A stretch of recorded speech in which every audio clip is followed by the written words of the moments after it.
Το όνομά μου είναι Ιωάννα Πεπελάση και θα ήθελα να πω δύο λόγια πώς ξεκίνησε αυτή η εκδήλωση σήμερα. Πριν από 1,5 χρόνο με είχε επισκεφθεί ο Giovanni Andornino. I will continue in English now. From Torino, TWI Institute, with the idea of setting up some collaboration between TWI and AWEB.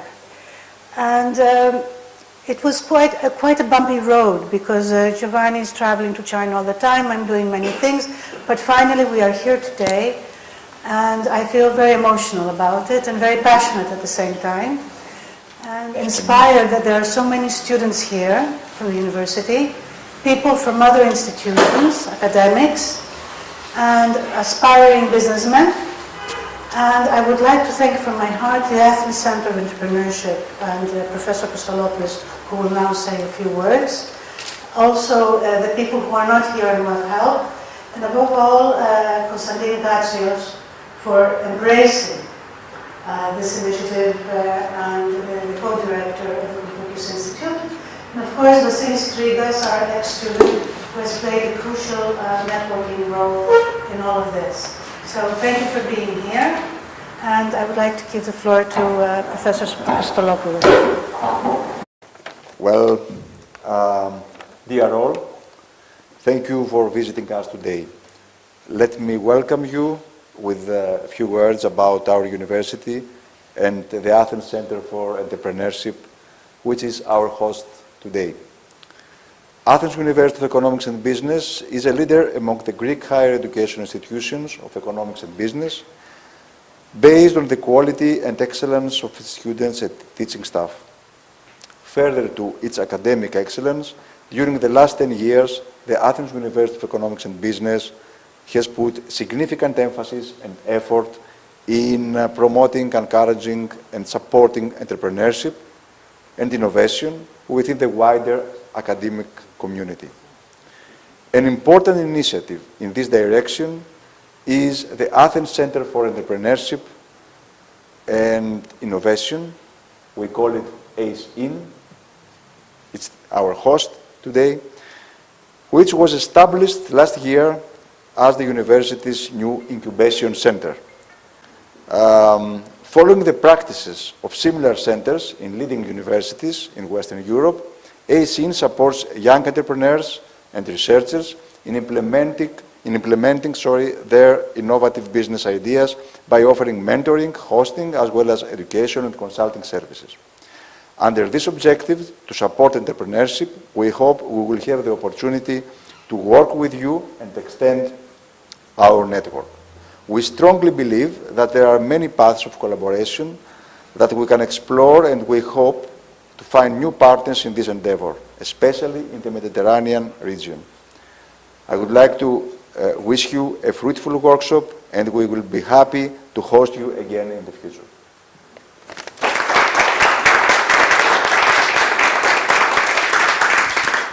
So, ladies and gentlemen, good morning. My name is Vasilis Strigas. I'm a Onassis Fellow and doctoral candidate at Tsinghua University.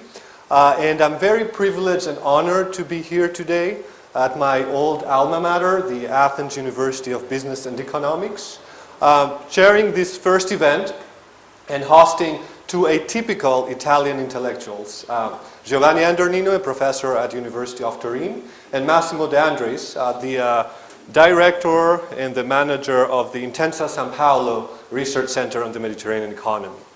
Now, 10 years ago, when I was an undergraduate student, Professor Pepelasis taught me something important, that change is the only constant in international global history. And today, we are experiencing this moment of change. We see a geoeconomic pivot, a shift from the Atlantic to the Pacific. And make no mistake, China is the trigger behind that shift. So Greece, Italy, and the Mediterranean have an unprecedented opportunity to catch up the lost space and make sure that wealth and welfare will come back to our societies. Now, I don't want to monopolize the panel, so I will make a quick introduction of the background of our speakers. Professor Andornino is a graduate of Milan Catholic University, and a graduate of LSE. and now the Vice President of the Torino World's Affairs Institute. He has built a typical elite networks in China, setting up a center on the Mediterranean in Beira, Peking University, and also having very, very significant partners like KIKIR, Chinese Institute for Modern International Relations. De Andres is a graduate of Turin, so he's a child of Turin, who moved to École Nationale d'Administration in Paris, and then shifted to Brussels, leading the Italian Chamber of Commerce, before going back to Turin to lead the national hub, the Industrial Chamber of Turin, and then shifting to the São Paulo Bank. So without further ado, please welcome Giovanni Andornino and Professor De Andres. Thank you very much for the invitation. I had a wonderful presentation. In fact, I am the managing director of SRM. Just a few words. SRM is, in fact, is an economic research center, and we are part of Intesa Sanpaolo Banking Group. Intesa Sanpaolo Banking Group is the leading Italian bank and one of the top 5 European banking groups.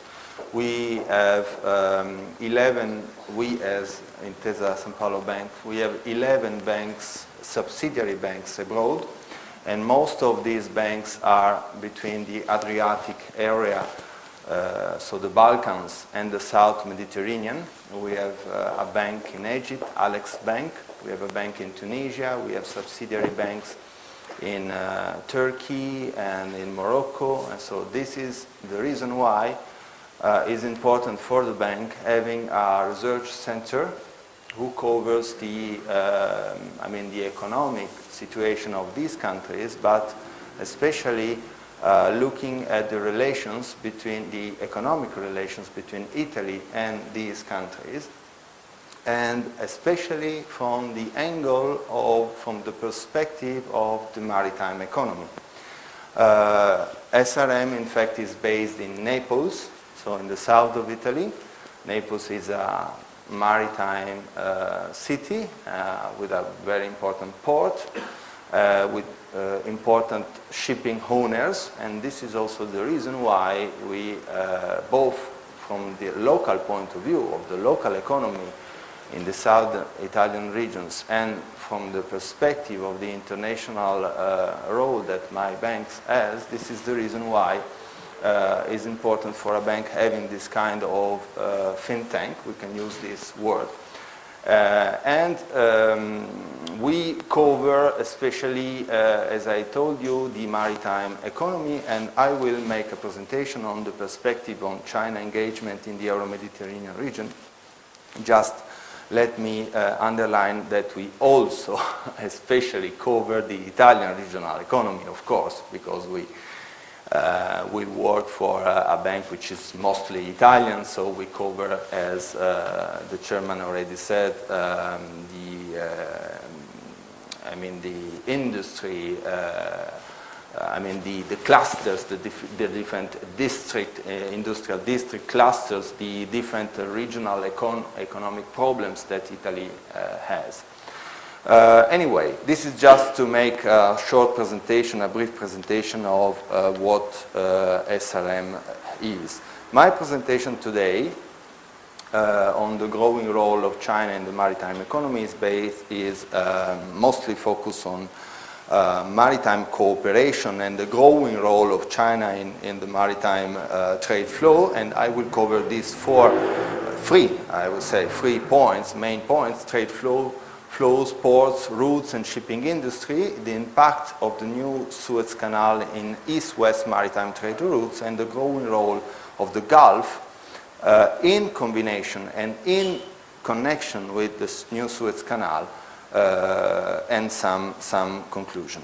So I'd like to start my presentation by looking at the China-South Med trade in the 10-15 years span.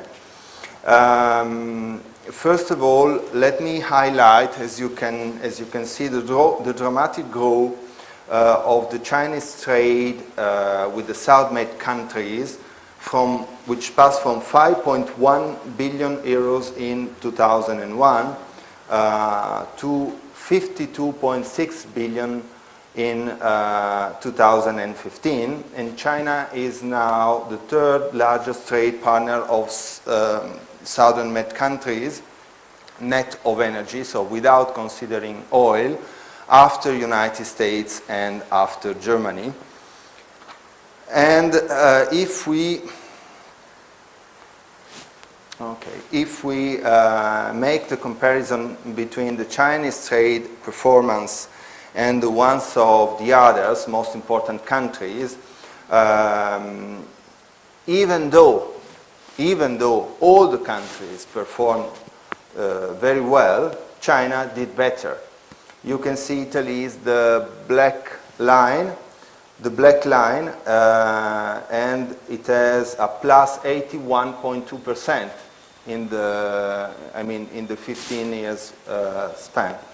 Yellow line is Germany, plus 125%. France is the blue line, plus 76%.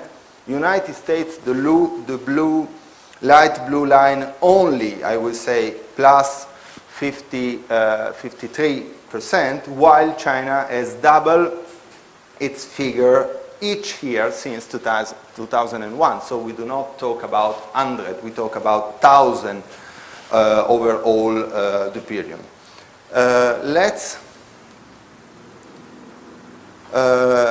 Let's check together the ranking of port, because one point is important to underline. Around 70% of the total Chinese trade versus South Mediterranean is by maritime mode. And if we look at the port ranking in the Mediterranean, we have a clear indication of the growing role of China. And if we check the ranking of container hub ports in the Mediterranean basin by market share, we have a clear indication of that. We put in comparison 2 years, which is the 2008 is the inner circle, and 2014 the outer circle. And Piraeus, it's very clear, but also Tanger Med in Morocco have shown a dramatic growth, as you can see, from 2% to 13% Piraeus in this period. Piraeus is now a strategic asset for China, very, very clear. China state control, COSCO runs Piraeus port that is becoming an important hub for trade between China and Europe. And COSCO is now bidding to run the port of Limassol in Cyprus, so expanding the role in the area. And these are clear indication that the Mediterranean is becoming more strategic than it was in the past for China, and maritime trade flows contributes to a new centrality of the Mediterranean. And this key point, I think that this key point of the new centrality of the Mediterranean is emerging in an even more clear way, looking at the maritime routes. Comparing 1995 with 2014, within the 3 main deep sea routes, east-west liner shipping services gain container traffic raising from 27% to 44% is the orange line bar. While transatlantic, it's the dark blue and light blue trans-Pacific, both lost container traffic. And the Suez Canal is a crucial area, I would say a pivotal point in the east-west route. And now let's move, to be more clear, let's move on to a closer analysis of the Suez Canal. In 2015, the transit of goods across the Suez Canal accounts for around 8 to 10% of the entire globe. In 2015, 823 million of tons of goods passed through the canal, which is a very huge amount. 470 million tons in southbound and 405 million tons in northbound. So in a balanced proportion between northbound and southbound. Between 2000 and 2014, north-south container trade volume grew by 119%, while the southward ones grew by 220%.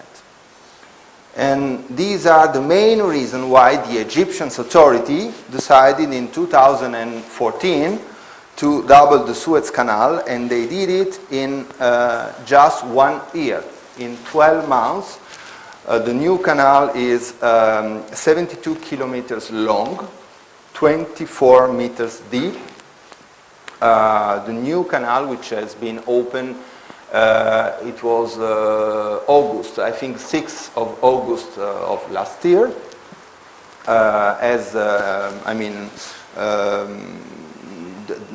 produce a reduction in transit time from 18 to 11 hours to pass through, and from 45 to 97 ships a day, so a sort of doubling the capacity in terms of number of ships passing through the canal. But the key point in our analysis is that in the new Suez Canal, there is no limits in ship size. I mean, every kind of ships, also the mega ships, can pass through. While the new Panama Canal, is not really new, it's an enlargement of the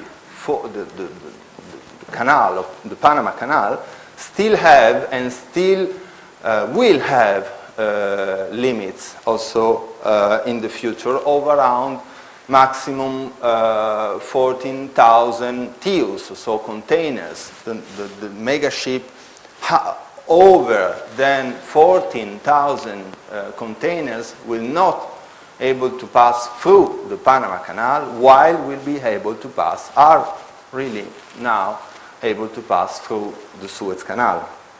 And this is a very important point.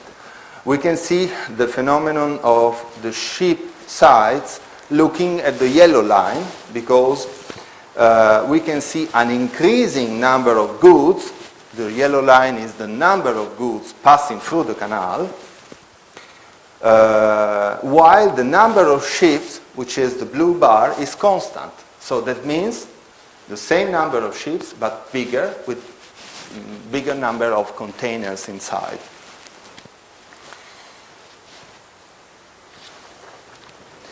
Increasing ship size has been and will be a key feature of the shipping industry.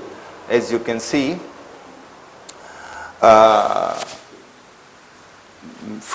this is only in the last 4-6 years. But if we start the same figure from, 1960, we will discover that this is a long process, a long-run process.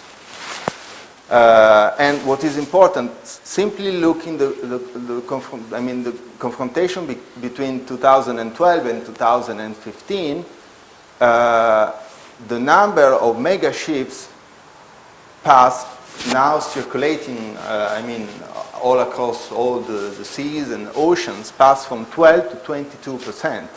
So it's a very constant progress in terms of having numbers of ships, or percentage of cargo they carry ships? Cargo.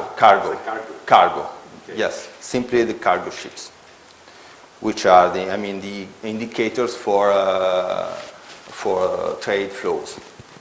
And we did an analysis in 2015. We checked the new orders of ships to be delivered in 2018, 2020. So the ships which are now in these weeks and months under construction, and the ships will be delivered around 2018, 2020. So these are just the new orders, not all the ships, of course, only the new orders. It's a key indicator to understand what is the future about.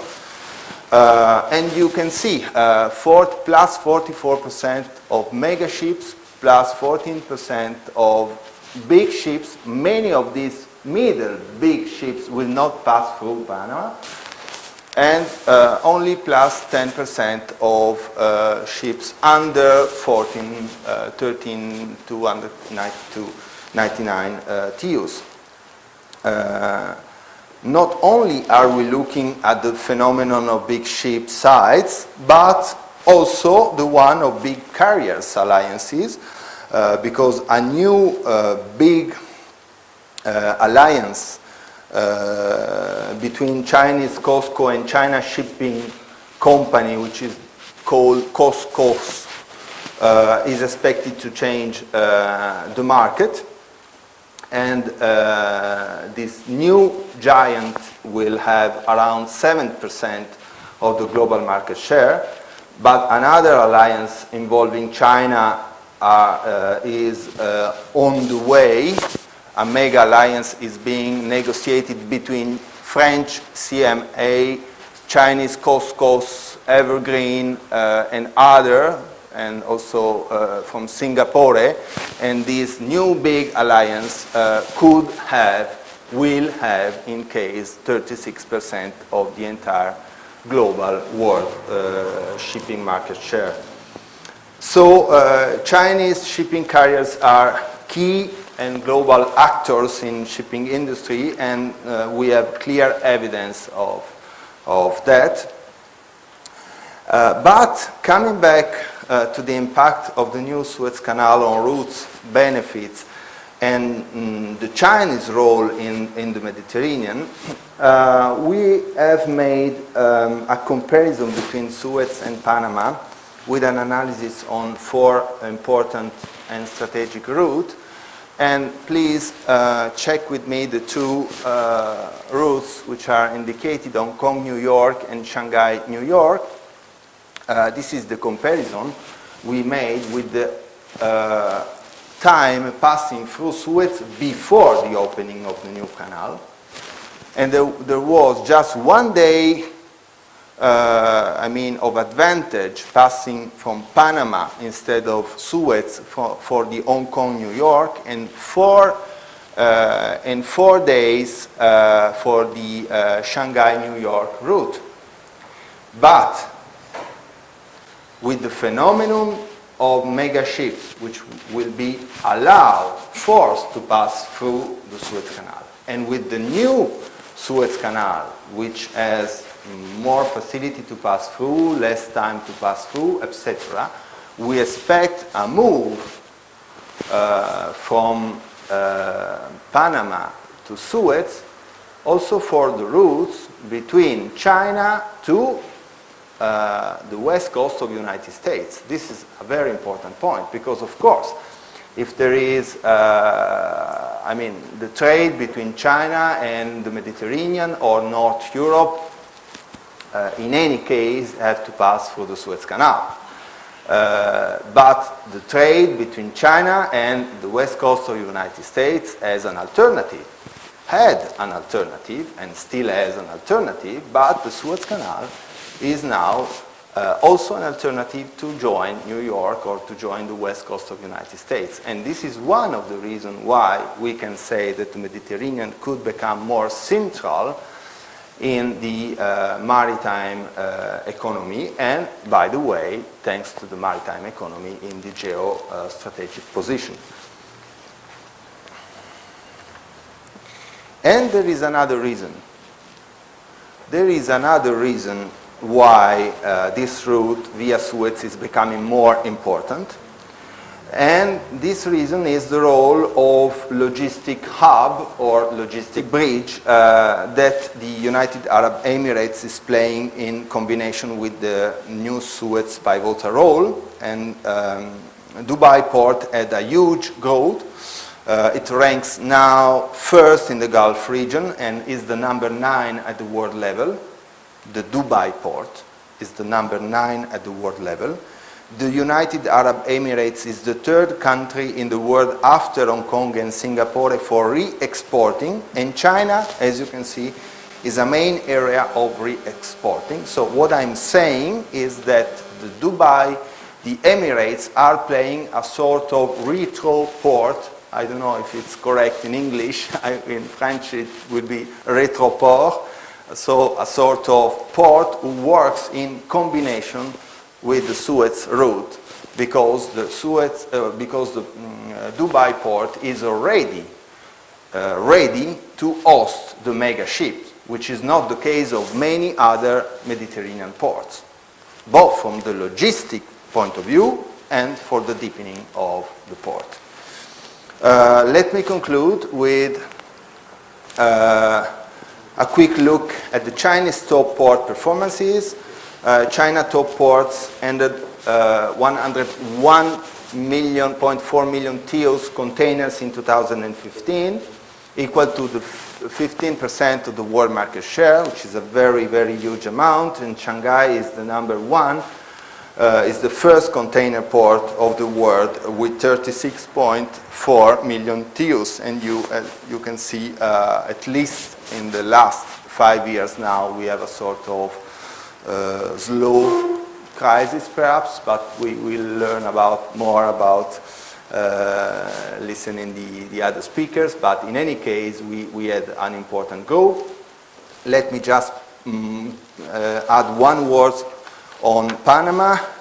There is a new big infrastructure on the way, is the expansion of the Panama Canal, expected to be open between June and July this year, but we don't know really if they will respect the time. And it's an important expansion project, but to sum up, we think that it will have a positive impact, but more on regional area. And regional means America and the traffic between Pacific and Atlantic.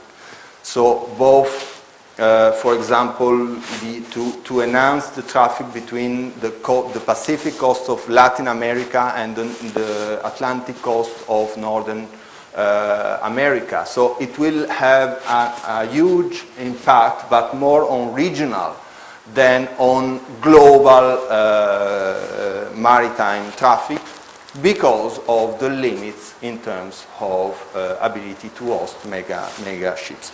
But let me just remind that the Chinese are involved in another project, which is the opening of a new canal in Nicaragua. Is now just simply, I would say, a project.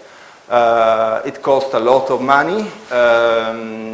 There are a lot of problems in terms of environment, and also political, I think, problems, because you know that Panama is under, in a certain way, the dominum of the United States, and I don't know if it's really on the table to open a new canal in that area under the auspice of China. But in any case, this is something that indicates to us the interest of China for maritime traffic. These are my conclusions.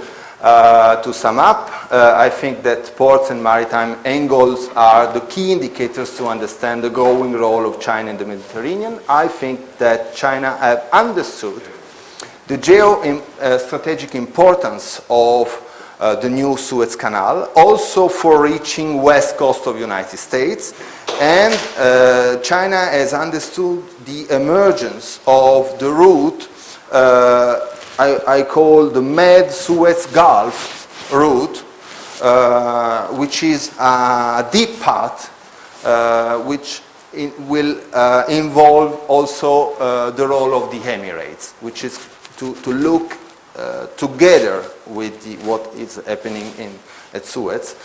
And these reasons, together with the growing importance of China and Africa, China trade with Africa and South Med countries can enhance a new economic centrality of Mediterranean, a new centrality that I think Italy and Greece will benefit a lot. Thank you very much for your patience. Well, thank you very much, Professor De Andres, for this extraordinary presentation. We see that the maritime Silk Road of China becomes an opportunity for the Mediterranean community. Now, allow me to seize the privilege of the moderator of the chair and ask you the first question. How could we coordinate our behavior? How could the Mediterranean community ensure that there will be a harmonious, perhaps, integration of the maritime Silk Road into our economic ecosystem? The reason I'm asking this is because I recall your great leader, statesman, Prodi, who mentioned that Italy lost the ports because different regional governments in Italy could not coordinate who gets the piece of the pie.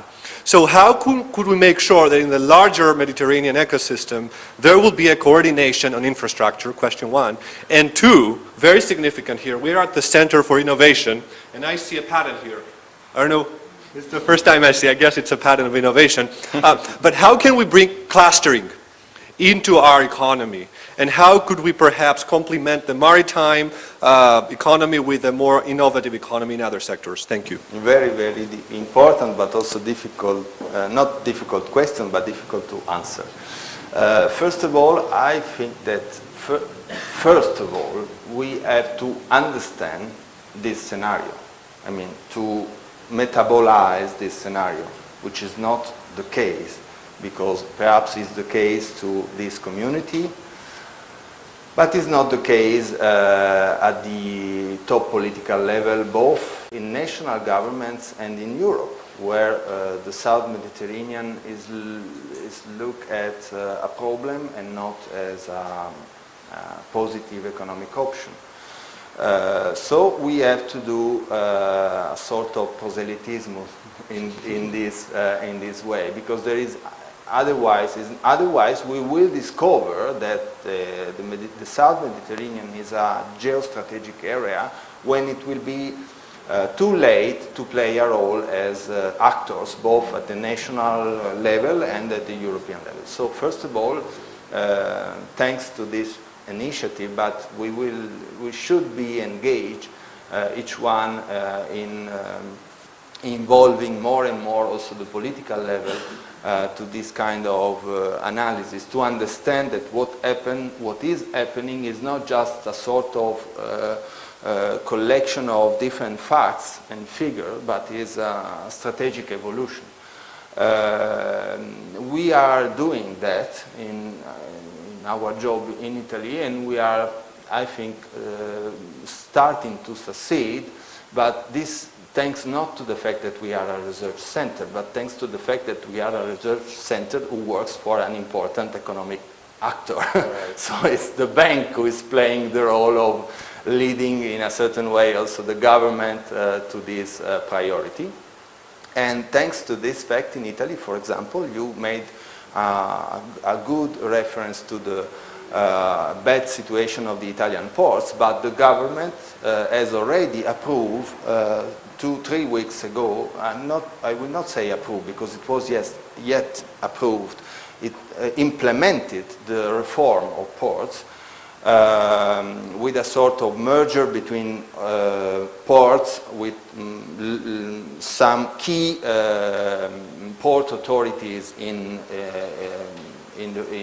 Italy. So instead of 23, 10 port authorities, so a sort of concentration merger, giving more powers at the local level but under the national control, and so leaving the control of the local authority, which was the key reason why the Italian ports lost 10 years in the evolution, because if the Naples port is the Naples port, it is good for the city of Naples to manage the port, but we should know that the port will become simply the port of Naples and not the port of all the south of Italy. If it is the port of all Italy, or at least all the south of Italy, should be managed by someone from the national government, or in any case who made in the management the vision of all the South Italian region, or all, and the same for the Trieste port. The Trieste port is the port of Trieste. Is a different perspective of looking at the port of Trieste as the port of all the, the Adriatic, North Adriatic. So we must have this kind of view also in the governance of port. But I think that now Italy starts to understand that ports and logistics are a key way to, to foster, to boost the recovery and the national economy. Also, because Italy is on this way. We, for example, but I don't want to be too long, but we also made the analysis of how many Italian companies are based in all these different countries, from Morocco to Turkey. And Italian companies, companies owned by an Italian shareholder, but locally based. And we discovered that there are only 190, less than 200 Italian companies in Morocco.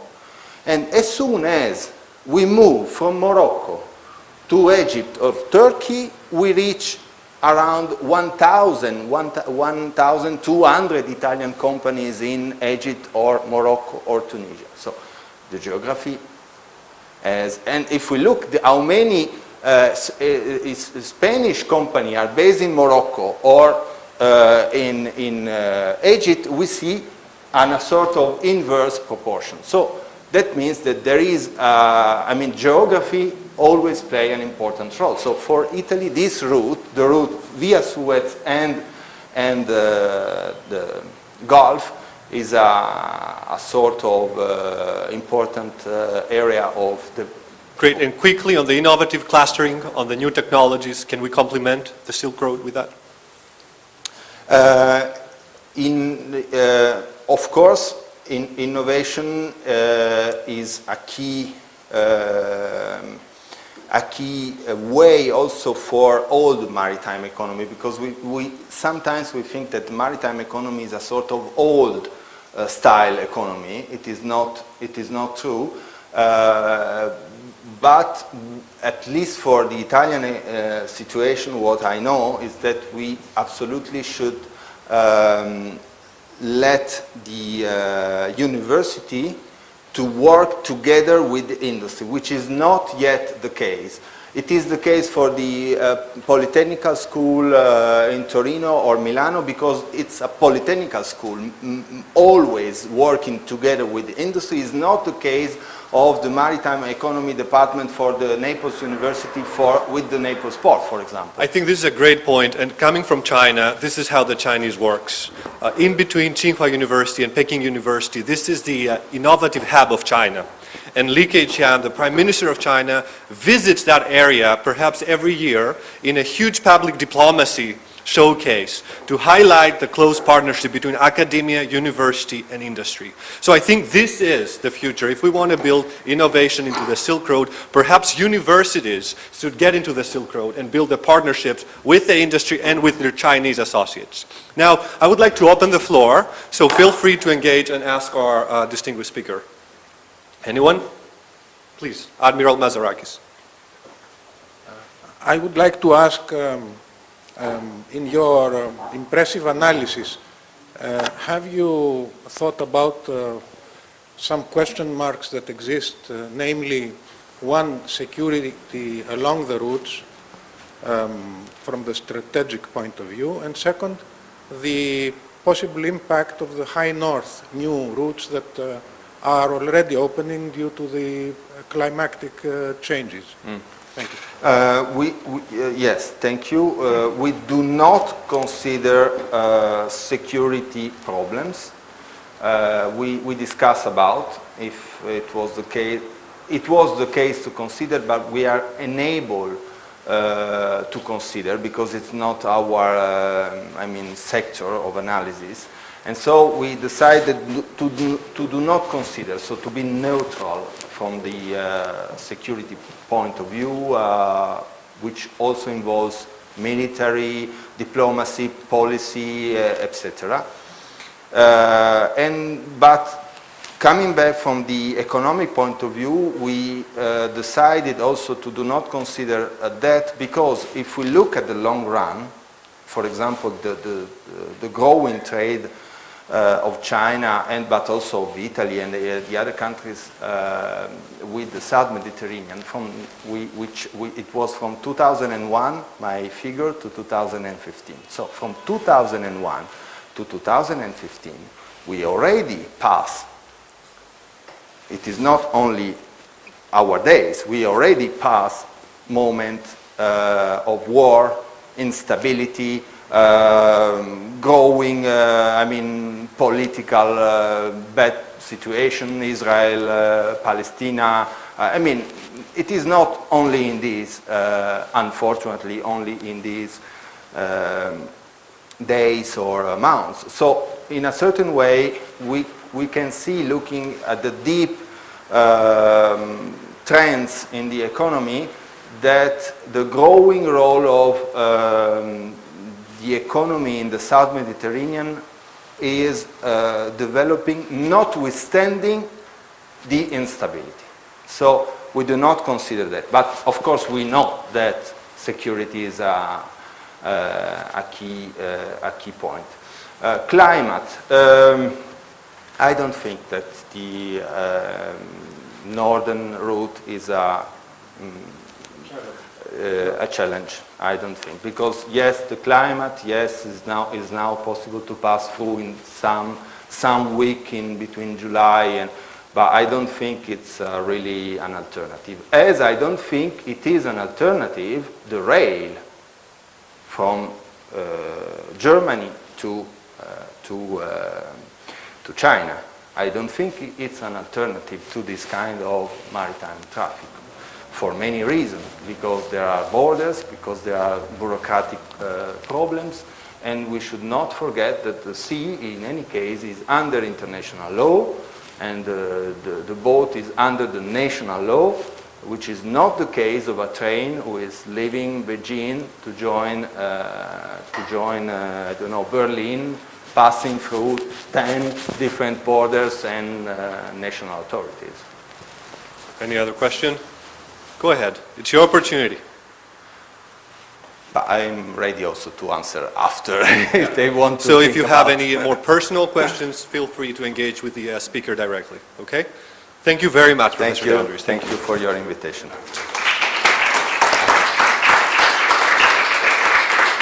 And now Professor Andronino. So, thank you very much for being here, all of you. I'd like to start by, as my friend Massimo was talking, I was reflecting on the fact that there is nothing natural in this seminar happening. It's not something I'm taking for granted, and I'm really grateful to be here. So I'd like to spend 30 seconds just thanking a number of people who have been instrumental in this, and the genesis of this opportunity for us Italian colleagues and the Greek colleagues who are here and friends listening to talk about China together comes from an inspiration I received by meeting Vasilis in Beijing years ago, and I'm grateful for that, and I'm grateful for inspiration. We had Nali Nali, it's the Chinese way to put it. But at the time, I was working on Italy-China relations, and it took me, meeting with someone from Greece to realize that there was scope for broadening the perspectives and including the whole region. So the next step was I came to Athens. I met Professor Pepelasis, and it was thanks to our meeting, which happened sort of by chance, but it stuck. So it took us a little bit of time, but obviously there was interest on both sides, and sometimes, at least in my own experience in China and generally in Italy, it's really down to the human factor whether something has legs and walks or not. So I found a partner here, and I'm so grateful for all their efforts, which I don't even know. I don't know how the system operates, but I know Johanna must have worked really hard for this. And so everyone who has helped her in this process, so Professor Daxios, thank you very much, Professor Apostolopoulos for your hosting us in ACEin, and Mr. Economou for joining this panel, and everybody else for being here. Also, to the one only Chinese friend and colleague who's here from UIB Beijing, Professor Zhu Lijun, thank you for being here. 谢谢你啊. So my talk really was supposed to be, I should also acknowledge the deputy director of the university down there. Sorry, I didn't see you early on. Hello, thank you for being here. So my presentation was supposed to, I guess the title sounds a little bit like a sort of vaguely arrogant pep talk on how we train the next generation. So maybe I should start from why, in my opinion, we have a need to train a generation of people who are aware. Being an expert in China is quite a statement. I certainly don't regard myself as an expert, but I am aware of the need to work in that direction. And awareness, to me, is the key word here. And like Massimo said, what drove me, and certainly in approaching Johanna and building this seminar, is the sense that this awareness is not diffuse, is not around. Not in my country. I'm understanding with you that even in Greece we are still at the early stage in this process, and I was just discussing with Professor Castellina, and this is actually quite significant.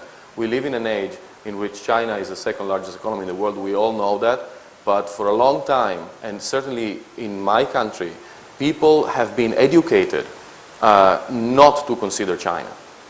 And this is something that I'm connecting with what Admiral Mazarakis was saying just a few minutes ago, that people need to be taught at school at a very young age. And I constantly teach or lecture high school teachers in Italy and ask them to, before I start teaching, how many of them spend any 1 week during the whole course of the 5 years of high school teaching their own students anything about China. It could be the Xinhai Revolution, 1911, could be Great Leap Forward, 1958-61, it could be the Cultural Revolution, 1966, Deng Xiaoping, 1978, whatever, just something. And none do it. So the students reach university and they have a very vague sense that there is this China, but obviously in their institutional formal training, they never received any information as to how relevant that should be. So I'm going to try and give you a sense of what we think is going on. And I'll start in medias res, as they would have said in Rome back in the day. This is the first attempt, I'm a political scientist, right? So I'm going to come from that perspective. This is, in my sense, the first time China has actively engaged with the exercise of grand strategy making. Although they themselves, the Chinese government, is careful not to use the word strategy, they call this an initiative. The Idai Ilu, or the One Belt, One Road initiative, is in fact a path-breaking new initiative. Are you familiar with this terminology? I guess you've heard it, right? This is something new. It's something very recent in time. It was debated but then officially announced just about 2-3 years ago by the current leadership in Beijing. So, as you can see here, many people have been discussing this in terms of like, oh, China goes towards the West. As if it was an effort deliberately just to engage with us. But as it always happens with China, as I understand it, foreign policy is determined by domestic politics and is determined by domestic needs. So instead of looking straight away at how China is operating here, I think we ought to keep in mind that this Silk Road or series of Silk Roads really initially touch a certain section of the Chinese country, which are the provinces up here north, one in particular, Xinjiang, which are in desperate need for economic development and stability. So our Silk Roads, what we perceive here as this money coming in, really is part of a much broader picture that fundamentally has to do with giving this part of China, huge part of China, similar opportunities to the ones enjoyed in the 1990s in particular by the coast. Remember the special economic zones when China opened up, that was on the coast. It makes lots of sense. For you Greeks, it must make super sense because that's near the ports and that's where you can project if you are a heavily export-oriented economy just like China is. But that is the past. A new kind of situation is developing in the coast, and what is needed now is opportunities for the inland sections of China. So in a way, these like Silk Roads, first and foremost, respond to that kind of need. A second phase of this development is that another policy called 走出去. That policy is going out, as they say, and it's meant to encourage Chinese companies to face competition abroad. Now, as we all know, just now there's a big debate on China, market economy status, yes or no. The Italians had the idea of becoming very public about not so sure. Chinese are not very happy about that, but it is true that the Chinese economy domestically, is still significantly, let's say, it's still significantly characterized by a number, a degree, an element of monopoly.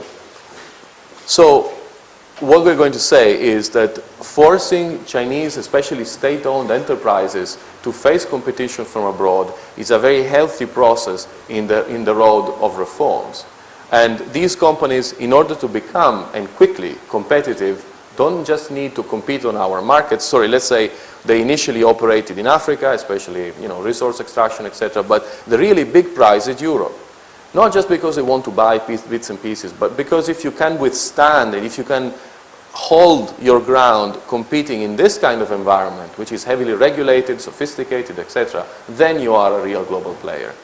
And it is, we all realize that, easier to test yourself in Europe than the United States. The United States, they have a political component to the way they look at China. China wants to come in, buy a big company in the US.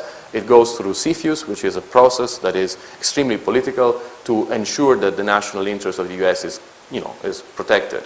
And that gets a bit tricky occasionally. Europe is different in this sense.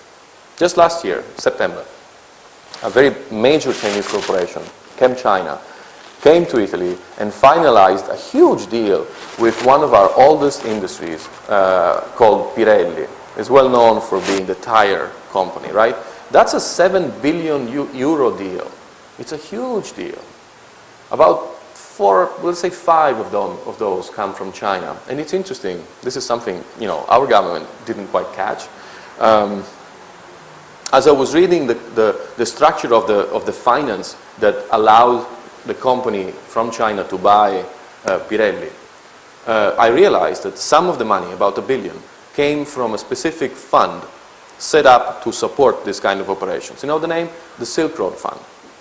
So I'm telling you, what we're seeing here in terms of China's projection westward is as much as an economic fact as it is a politically driven fact. And it is so because the Chinese companies, often state-owned, need to compete better. All companies need to compete better. And because the state of China puts cash at the disposal of these companies to proceed in that direction. And in my view, this is very positive. This is very positive. But, and here it's the conclusion already of my speech, although I will bore you a little bit more. It's positive in as much as just as the investor is competent and is based on an idea, on a vision, on an indication, on a political strategy, so the recipients of these investments should be operating on the basis of some kind of vision, of some kind of understanding.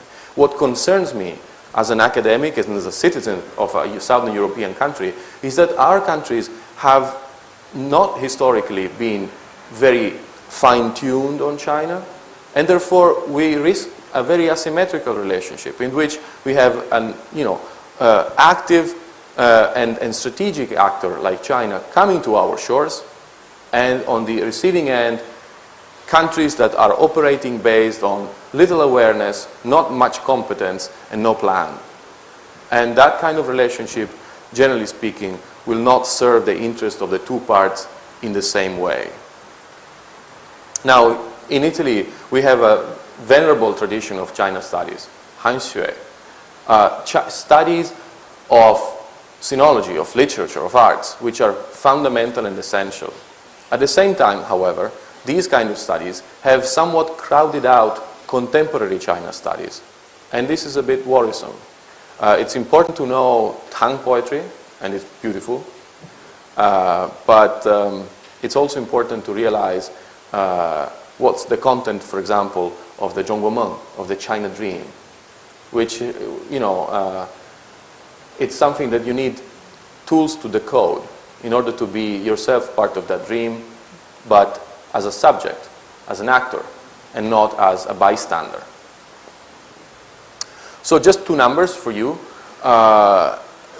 Like Vasilis says, and like Massimo says as well, the Mediterranean is becoming more salient for China. Let me just give you three flash as to why this Mediterranean space is becoming important. So number one, let's not fool ourselves. If you look at the wider, let's say, Mediterranean, which incorporates the Arabic Peninsula here, so this entire space, China derives about 50% of its energy imports from here. That's half of it, oil, mostly. In fact, virtually only oil. At the time in which the United States are retrenching from this region to some extent, there is a need for stability here, and China is particularly invested in this stability, in the sense that no stability, if you have turmoil in this region, and you can have it to a significant extent, then China's core interest of energy imports will be put in jeopardy. Now that's not to mention the fact that there are Chinese citizens as well operating in different areas, and you might remember, in Greece you should remember, that there were 36,000 Chinese citizens in this country, Libya, who had to be evacuated, and was it not for Chinese ships, Greek ships, these Chinese citizens would still be stuck in there. It wasn't the Italians who did it. A few hundred were taken out by the Maltese, but the bulk, the vast majority, was taken away by Greek ships. So the Chinese won't forget. Yemen, it's a similar situation. Chinese ships had to evacuate both Chinese and European citizens. Very few know. But they acted there, and they supported us as well. So this is the first need. For stability there is crucial for this country. Just as this is crucial for, let's be very frank about it, for Italy and for Greece. Not all European countries, not even all European countries, have the same interest for stability that we have.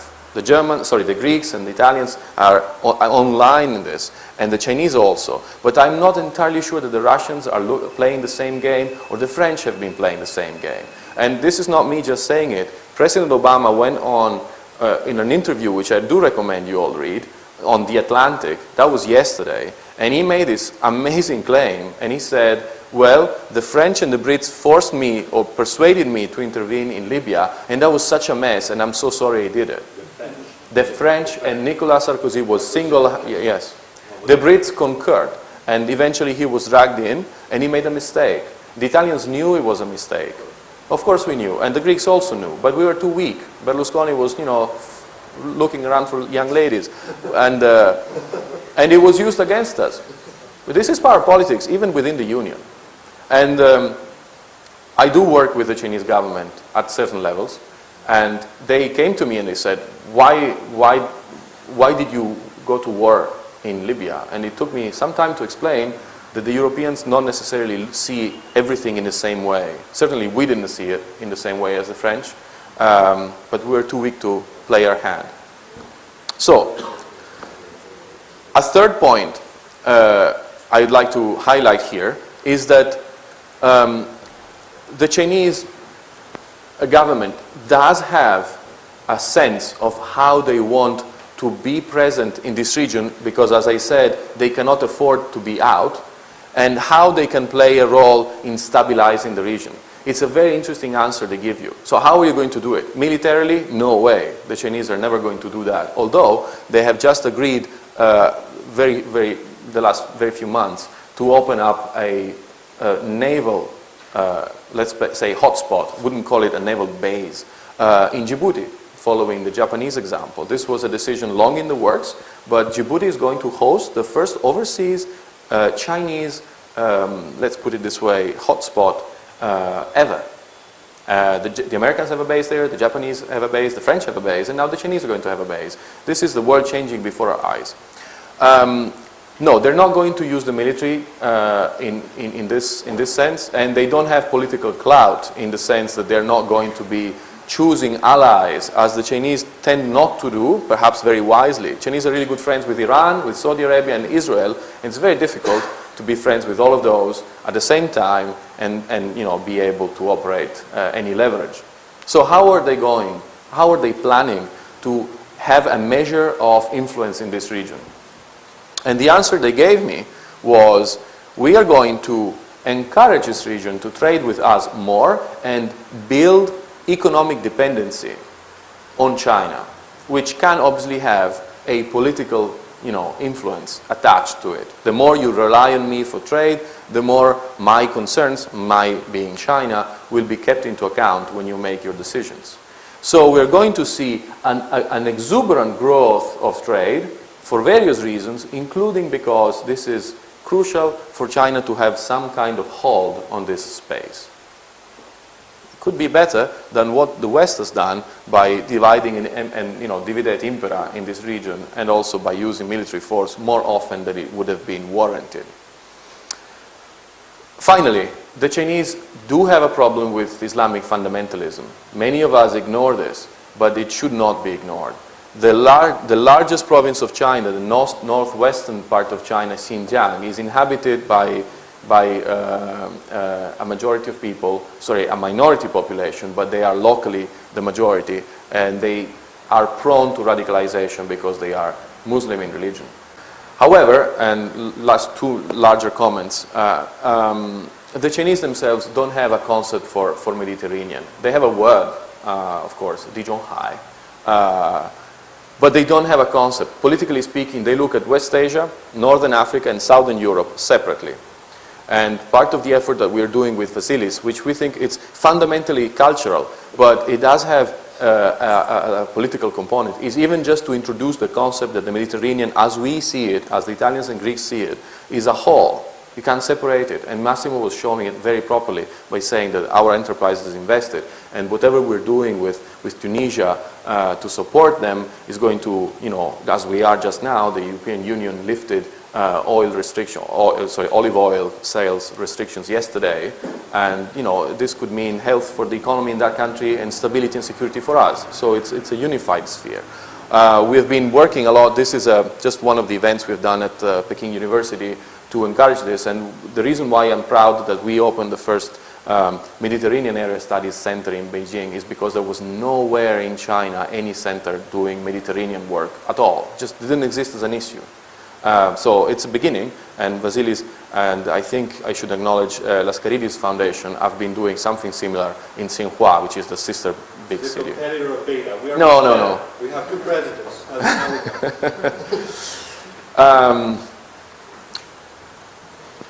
One of the ways Europe is seen by China is this, and therefore that I'm connecting with what Vasilis asked about how can we operate in conjunction.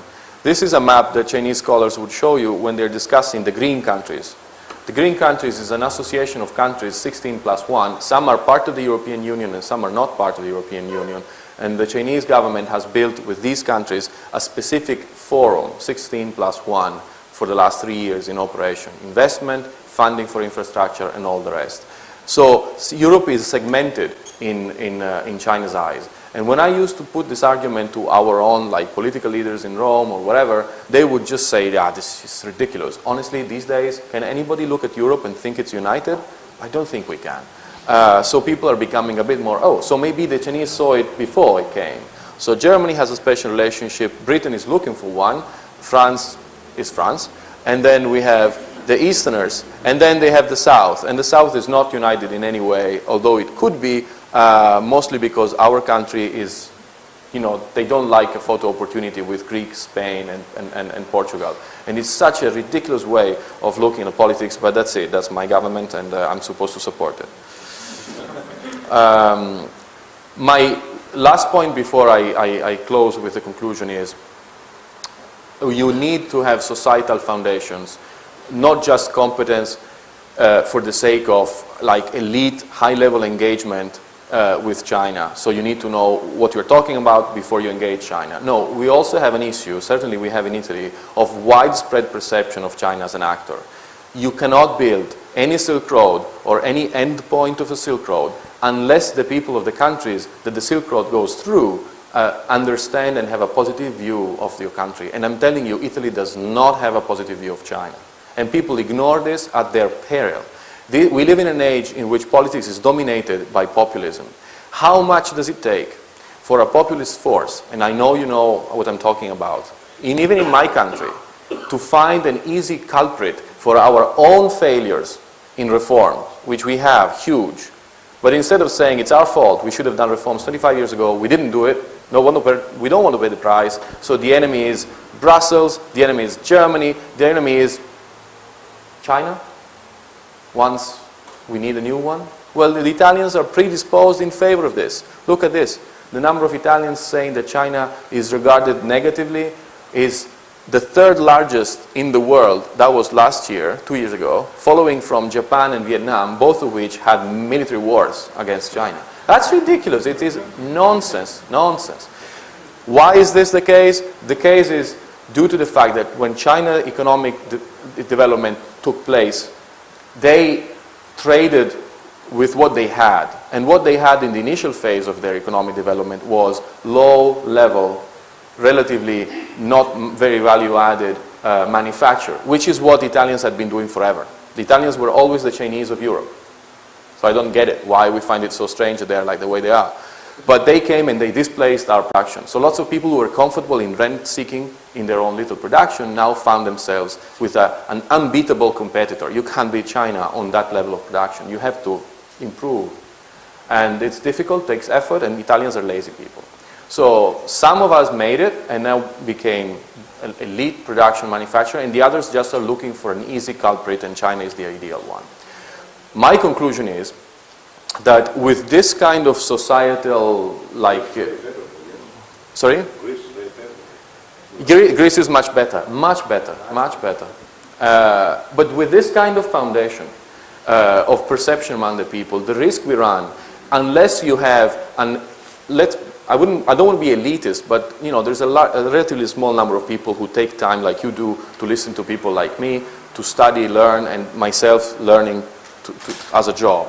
So unless you have a group that really knows what they're talking about at the top and tries to send the message down, what you risk to have is a situation in which the Italians today look at China today as if China was the same of the 1990s, with a low-level production. There's still the same Chinese. But this is not the case. The Chinese you have today are these guys. So you have the people like Costco who come with the billions to invest in your country. They're actually bringing growth, bringing job places. But if you look at them now with the eyes of the 1990s, you're going to look at this cycle and say, oh, what a nice cycle. Bye-bye, because I don't trust you guys. So you're going to miss the train. This is really possible. Italians have missed so many trains. And they're really good in retrospective, even movies. And you look back in the time and you say, oh, that was such a good train. Pity it's gone. But you can only afford to miss such many trains before your future is really pretty much doomed. So what I'm trying to say, and what we do in Torino, and Joanna took an interest in that, and that's why I'm here, is we do programs in which we train Italians, and we're now looking to train jointly Southern Mediterraneans on the fundamental basics of how you deal with China. This is not how you sit down in a Chinese restaurant and use chopsticks. Many have done that before. Many have done. This is why the title of this is, sorry, my last but one slide. I'm sorry, Vasilis, I'm going to shut up in a second. let's not look at China now. We are in a university here, and I work for a university, and so many of us have looked at China like an opportunity for training. Yeah, let's make some good cash by training people on the basics of China and just send them, but get the fees in between. No, no, no. We have to change that paradigm and look at training for opportunities. We don't need to make ourselves necessarily rich. I understand this is a business school, so I shouldn't be saying that. But the point now is like essentially survival plus. Just a little bit more than survival for our countries. And the point is ensure that people get trained so that they see opportunities and they know how to manage them. And I'm going to conclude by just giving you one thing that I teach of my students, which is very like fundamentally rooted in your philosophy, in our own philosophy, but also has a very practical business meaning today. And this is one of the things I do. I explain my students that the fundamental roots philosophically of the West, that is Greece really, and China diverged from the beginning. They were, you know, two completely different philosophies. And I use the myth of Metis to make this point. And what I'm trying to say is that fundamentally in this specific city, the philosophical branch that, you know, dates back to Plato has educated the West to look at ideas and to create an abstract reality and then put it there and have an aim to conform, to make the reality similar to the idea that you have conceived. So we create models. We do it all the time in business models. So we create a model, that's a fundamental way we work, and then we have an aim, we have a telos, we go in the direction of the model. Constitution, our fundamental idea in law, how to keep society together, is you write something as you would like it to be, and then you are walking towards the material constitutions, towards the real constitution. So you have this attitude, and you are coherent in as much as you have a model, you put it there, you establish it, and you go straight in that direction. If you deviate, you lack coherence, and this has a moral judgment on it. Now, the fundamental Chinese culture does not do that. So the fundamental strategic thinker in China is not like the one who has a clear objective and a clear strategy. The fundamental Chinese ability to have, if you want to be strategic, is to perceive and adapt to the changing circumstances around you. Is this concept here, the sure. The capacity to get the propensity of things. Where are things heading themselves? And how can I flow with them and take advantage of this? Now the genius military, we have here a former admiral, sir, and the genius military for the West is the guy who wins against all odds, Napoleon. That is madness in the Chinese culture. You read the fundamental book, the Sun Tzu Ping Fa, and who is the winner, who is the real great commander? The one who wins without fighting. In the West, if you win without fighting, you are not even a general. Nobody is going to give you a triumph if you win without fighting. But in the East, that is not the case. You win if you are able to exploit the propensity of the situation. So oftentimes people ask me, and say, the Chinese are opportunistic. And we consider opportunism bad, morally speaking, bad. But if you come from that kind of cultural root, the capacity to get the opportunity and to flow according to it is your way of being strategic. There is nothing inherently negative about it. I'm not saying we should change. I'm just saying we should be aware of that before we pass judgment. Otherwise, our comprehension and understanding will fail us, and eventually we will not be able to exploit the opportunities we get as much as we should. Thank you.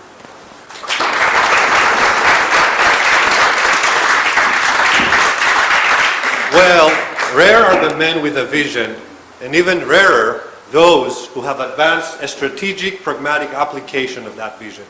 And I think Giovanni fills that gap. He came from Turin, he came to China, I met him, and I saw this two-China system, which is the first ever fully advanced educational system to enlighten Europeans on how to deal with this great diva like China. So I'm not going to get any questions for myself from the chair, but I'm going to open the floor immediately And I would love to hear the audience questions on Giovanni. Yes.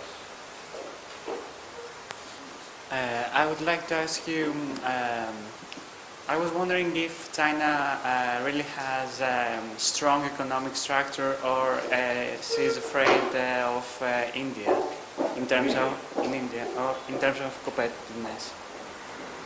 So the short answer to that is that so far the Chinese have done so much of a better job in managing their economy. The fundamental difference between the two countries is that the Indian economy is able to rely on domestic consumption a lot more than China.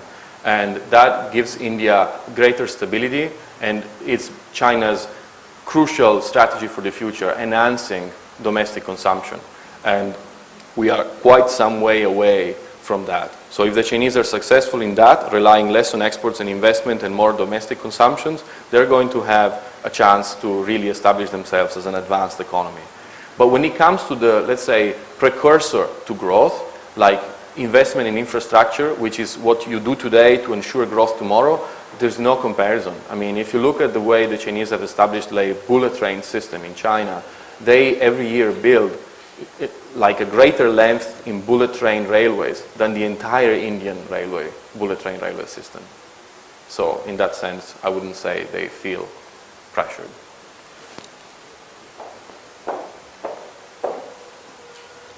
Thank you. I would like to expand more on your point about the unfavorable view of China in the Western societies, especially in Italy, and in Greece, of course, but not so much.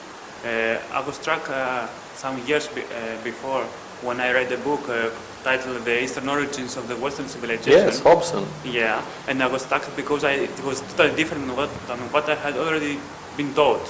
I think that we have an unfavorable point of view of China, and this has much more to do with us rather than what they did or what they didn't.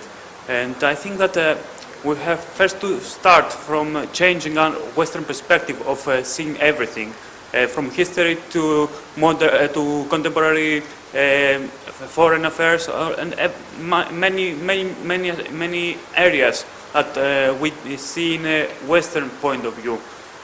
My point is that in order to have business ties that are strong, we have first to have strong ties with people. And I think that we should invest more in this.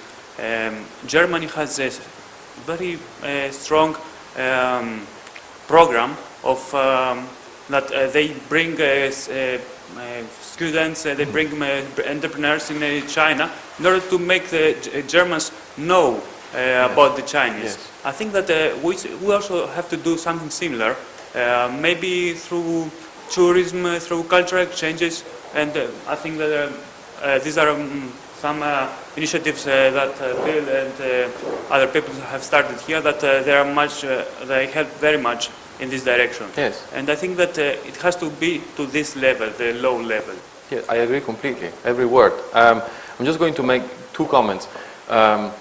One is, when I asked, as I do every year, these high school teachers in north of Italy as to how much time they give to China, and they say practically zero. I beg them to just give the students one fact, just one, so that they know. And the fact is that up until let's say the late 18th century, China was, economically speaking, the largest, you know that, right? Economic presence in the world. So I'm not saying this just to give you a factoid, oh, China was rich then, it could be rich again. No, no. What I'm trying to say is this is the basics to get another point. The point is, if you ask people of our age, if you ask younger people, the younger generations, the ones who now are approaching the real world, they have a perception of China that is not that China is rising. China, if anything, is re-emerging.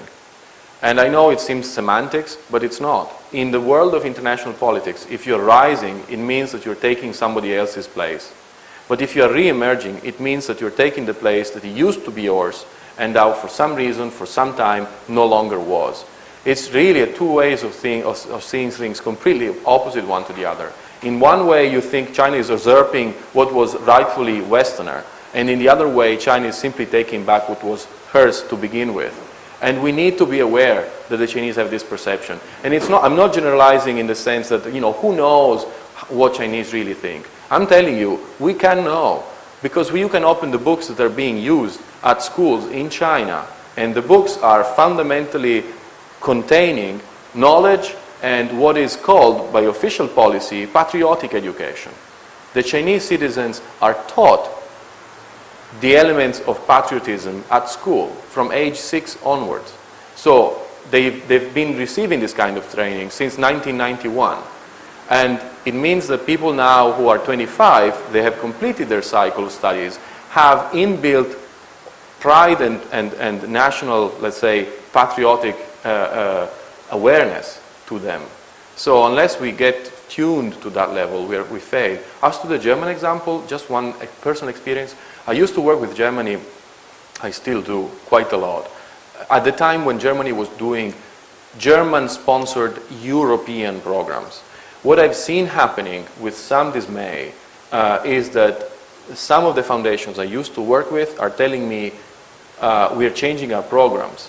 We are making programs that speak more to the German audience rather than the wider European audience. I understand it, it's rational, but for a country that is the only country that has the potential to lead the Europe unified, I'm worried. Think of the Erasmus, for instance. Yeah. How did the Erasmus start? Wasn't it just Erasmus? Right. How was it? What was the original Erasmus programs called? Anybody know? Socrates. The Erasmus programs, how were they called initially? When they were first? Erasmus, Socrates. Right. But now we lost a little bit of that, huh? We lost it completely. I mean, that's the point you're making. It's very, very true. Please, sir, come. No.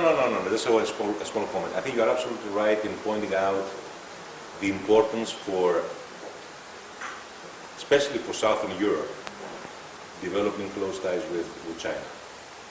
I've always believed that many years ago, and I tried to foster these relationships between Greece and China while I was director here in the university. But not only as a rector, but in other capacities as well. I think this is strategic. I mean, both Greece and Italy, China, the perception of China and Greece is quite favorable. Yes, much better. Quite favorable.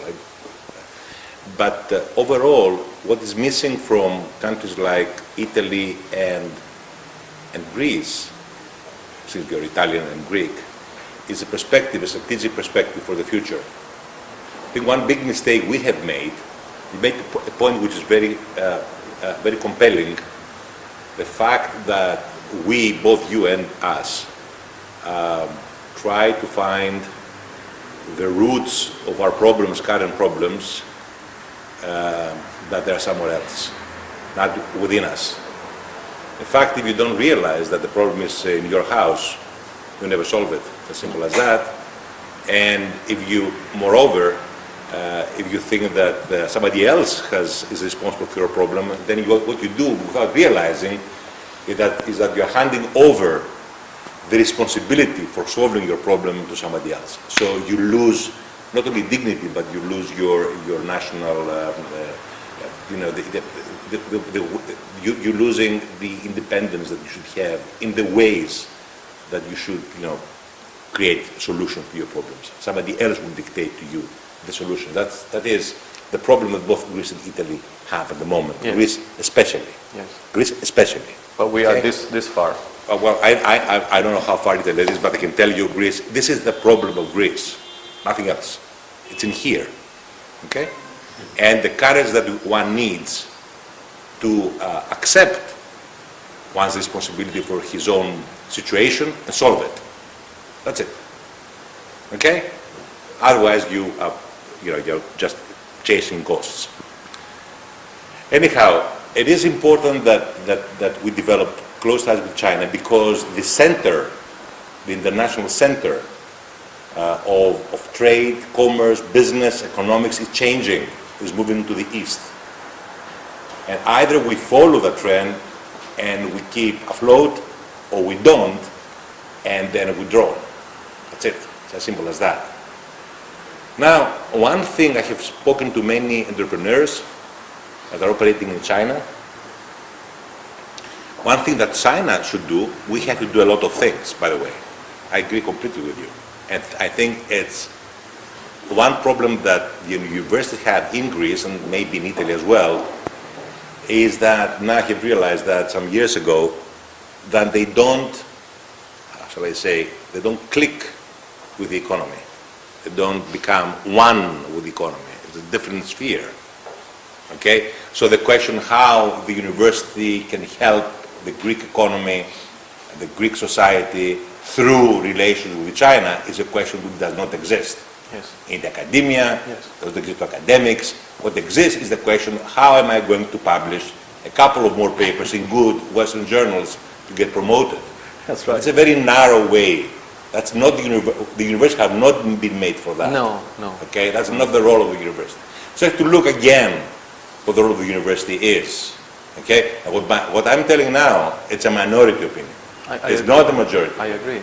Okay, and it's very difficult to change the mentality. Yes. This center here tries to change the mentality of the university. It's a unique center among Greek universities. We go some way doing the right things, but there are much more to do. On the other side, I think, so I'm coming back to what I was saying before, talking to many Greek entrepreneurs, I find that they face problems in entering the Chinese market. There's too much bureaucracy. Yes. Okay?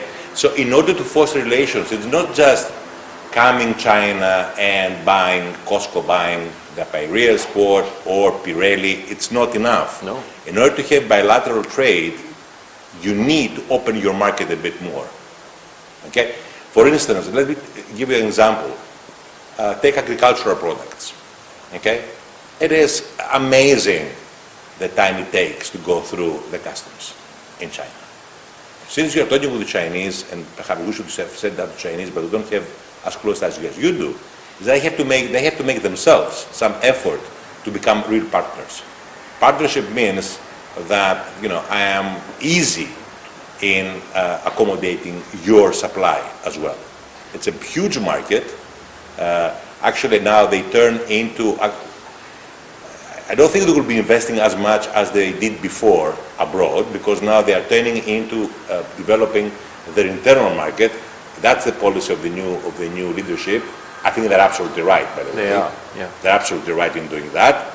In fact, I remember I was in the UIB 2-3 years ago in Beijing, and I was talking to some Chinese officials. There was a debate in China then whether they should continue the same model of expansion and investing abroad, or they should turn to the internal market.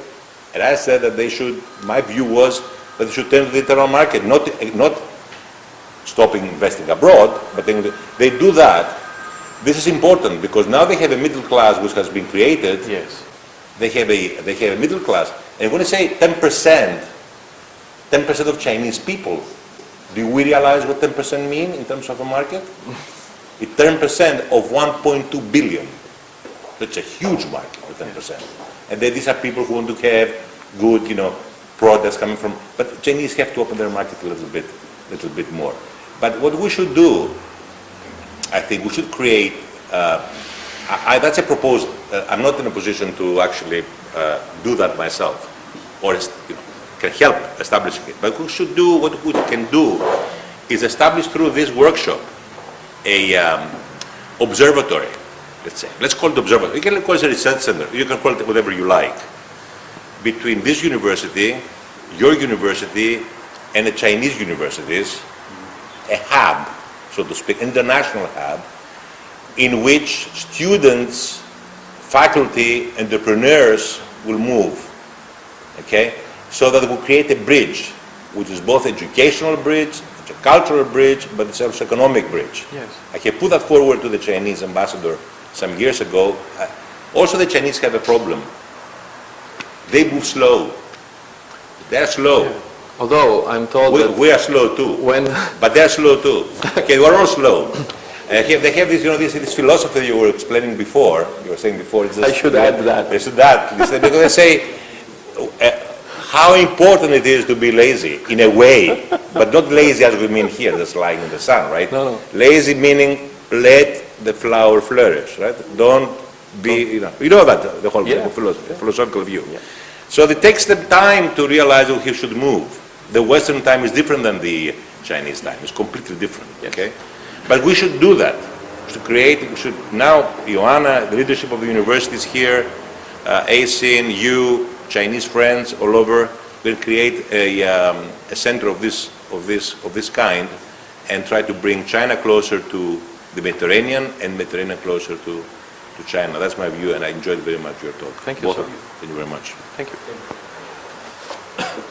Well, Giovanni, any last comments? And if you could... There was a younger... Oh, please.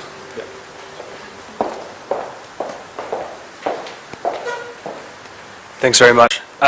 In your speech, you emphasized the role of national players, and I think this of national governments, or at least Italy and Greece kind of featured quite prominently, and I think this very much links with what we were told before about the role of the Italian national government in unifying ports.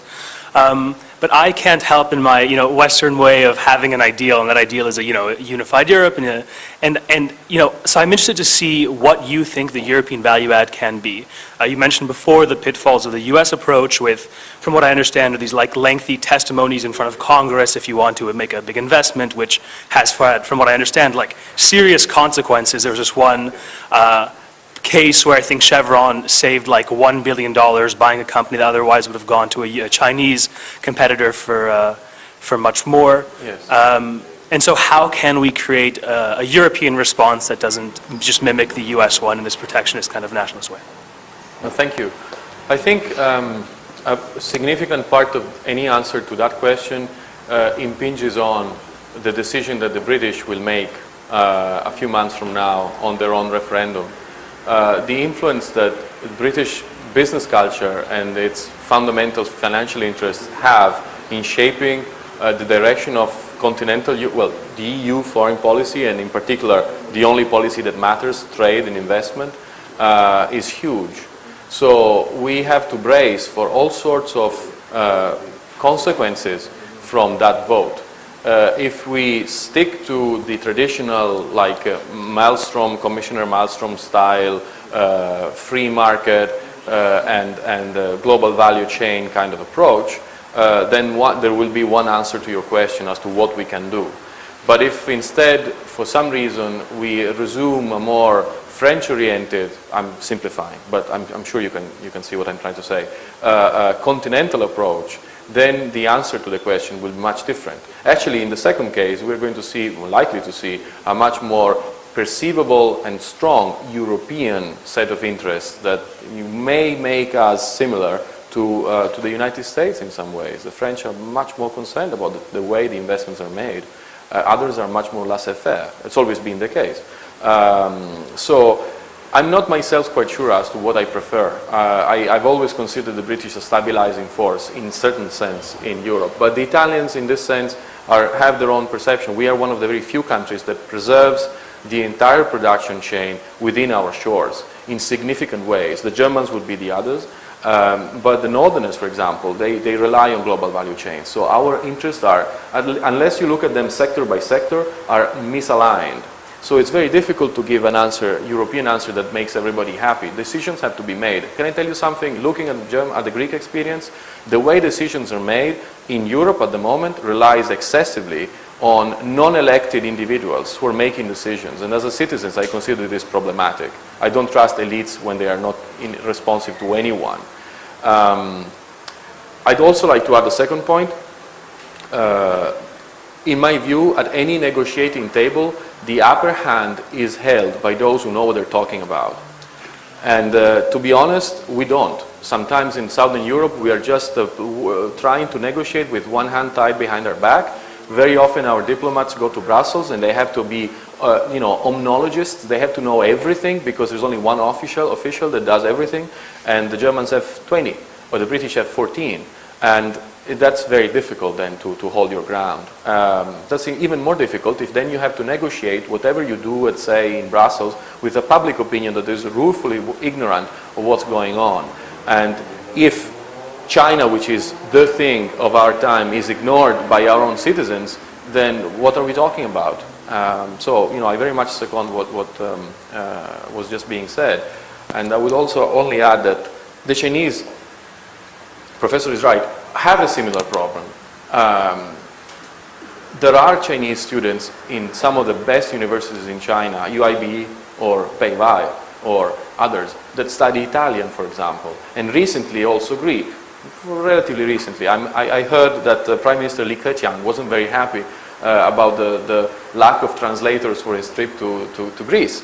And he snapped his fingers, and things can be slow, can also be very fast. So in you have students at, that's Beihai at least, I don't know UIB experience. But I'm telling you, the students in China who are studying Italian, they're studying Dante. And my brother has a degree in Italian literature. He loves it, he loved it, he has a good job, and I'm delighted that he studied that.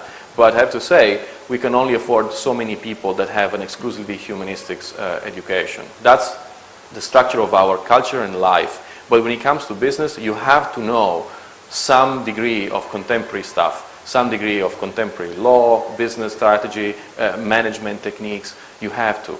And you look at the way people are trained in Beihai, which I'm more familiar with, and they get a lot of literature and history and language, and they're not exposed to the current complexity of dealing in Italy. Italy is a fascinating country. Nothing goes as you would expect it.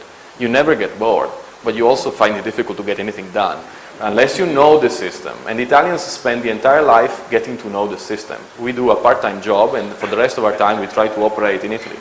And it's true. I mean, whatever you see here, whatever you see, anybody can testify this. This is the business program that we do in China, for which I have proposed to Johanna we could work and do together. This is 6 weeks of training done in Beijing, in Beida, one of China, I would say one of the 2 or 3 best universities in China.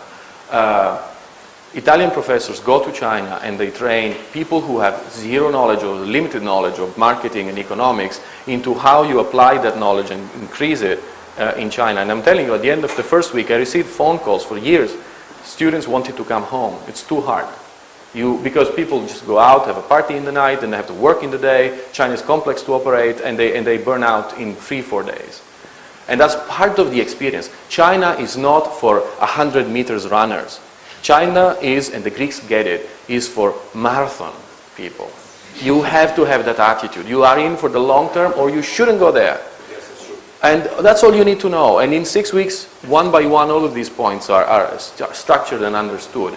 And initially, it was meant for Italians going from Italy to China 6 weeks in the summer and get hammered on that. And then we thought, that's so myopic. Let's look at Chinese who are studying Italian and know nothing of Italy, and we got them in.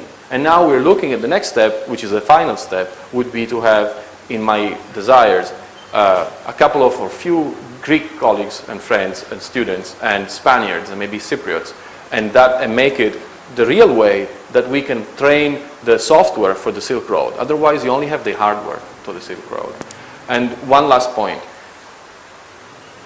This thing, as ever, has a cost, and it doesn't make any profit at all.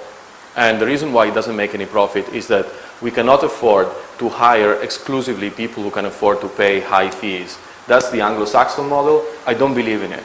I believe that the achievers are those who want to achieve, and usually they don't come from super privileged backgrounds. There are exceptions, but we need to keep a broad base. So the program exists because we have some foundations in Italy that provide some funding for us to be able to be universities in the ancient sense. So I commend anybody here. I know Lascaridis Foundation does something like this, and others, Latsis and others do these things. And I commend, because that keeps us free to offer the opportunity, and that's what makes sense for state, I think. Well, Giovanni, you mentioned the software of the future. I'm saying you have built a killer app to bring back the Mediterranean region as a center of gravity for economic relations. Thank you very much for your presentation. You're charismatic. And before we have the break, a 10-minute break from coffee and water, Ioanna Pepelassis told me there is a tradition here of taking a selfie. I'm not from the center, so should I go to the corner and in the middle? So that's a tradition, so I have to obey. Tradition in my classes. So Okay. I'm transplanting this tradition here.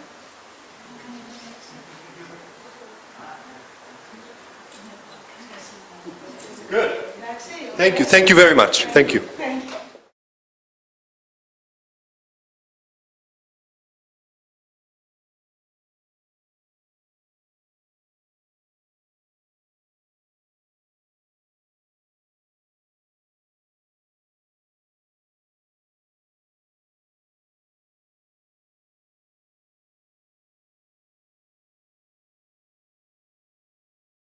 All right, yes, thank you very much for giving me this chance to chair the second session.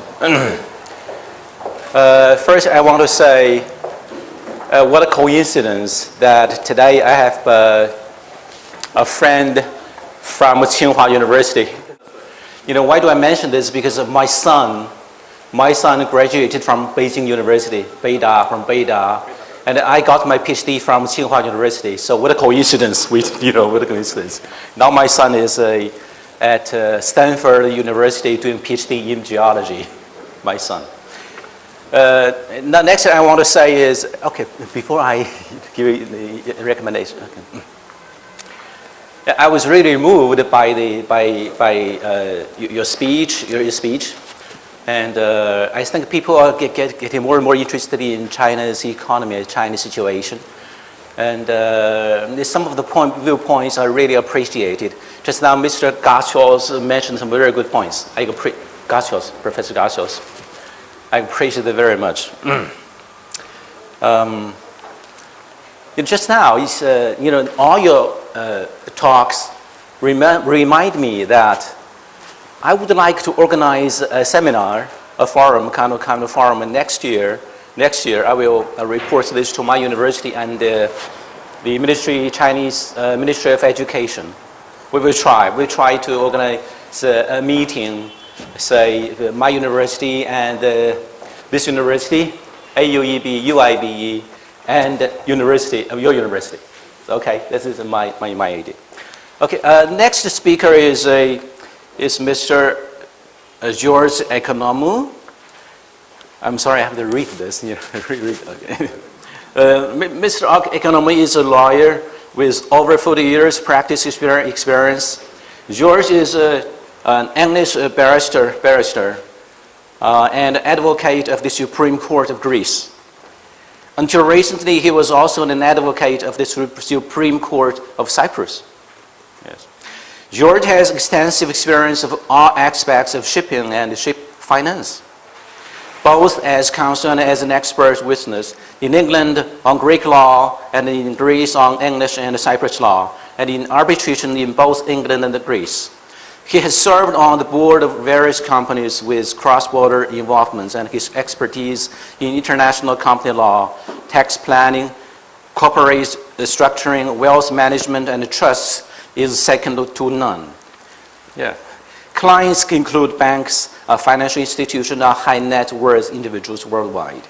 George is a fellow of the Chartered Institute of Arbitrators, a past president of Mediterranean Maritime Arbitration Association based in Genoa, and on the panel of arbitrators and experts of the Chambre Arbitrale Maritime de Monaco, and the Cairo Regional Center for International Commerce and Industry, and the ICC at the Cyprus branch, and the Piraeus Chamber of Commerce. He's also a qualified dispute resolver and a member of the Academy of Experts. George is a contributor to international publications on shipping, tax planning, dispute resolution, international investment and finance.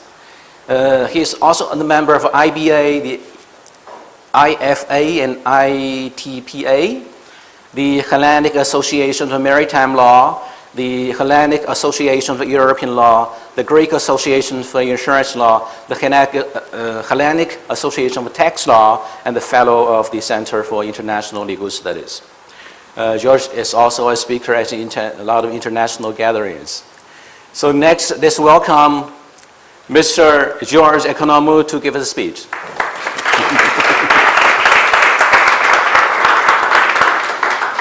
Very much. Good morning, ladies and gentlemen. After having heard the two speeches of my two previous gentlemen, I think they have covered my subject in toto, which is the impact of shipping in the impact of China in world shipping. However, since I am here, I have to say a few things.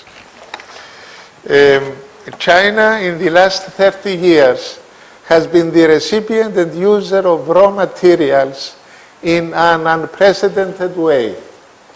At the same time, China is the largest exporter of goods. Taking into consideration the fact that ships hold 90% of world trade, it becomes obvious that the impact of China in world shipping is considerable. This precedence of China has been enhanced further since its entry into the World Trade Organization. One way to measure the rising importance of China is to study the changes in ship traffic which reflect changes in the global economy.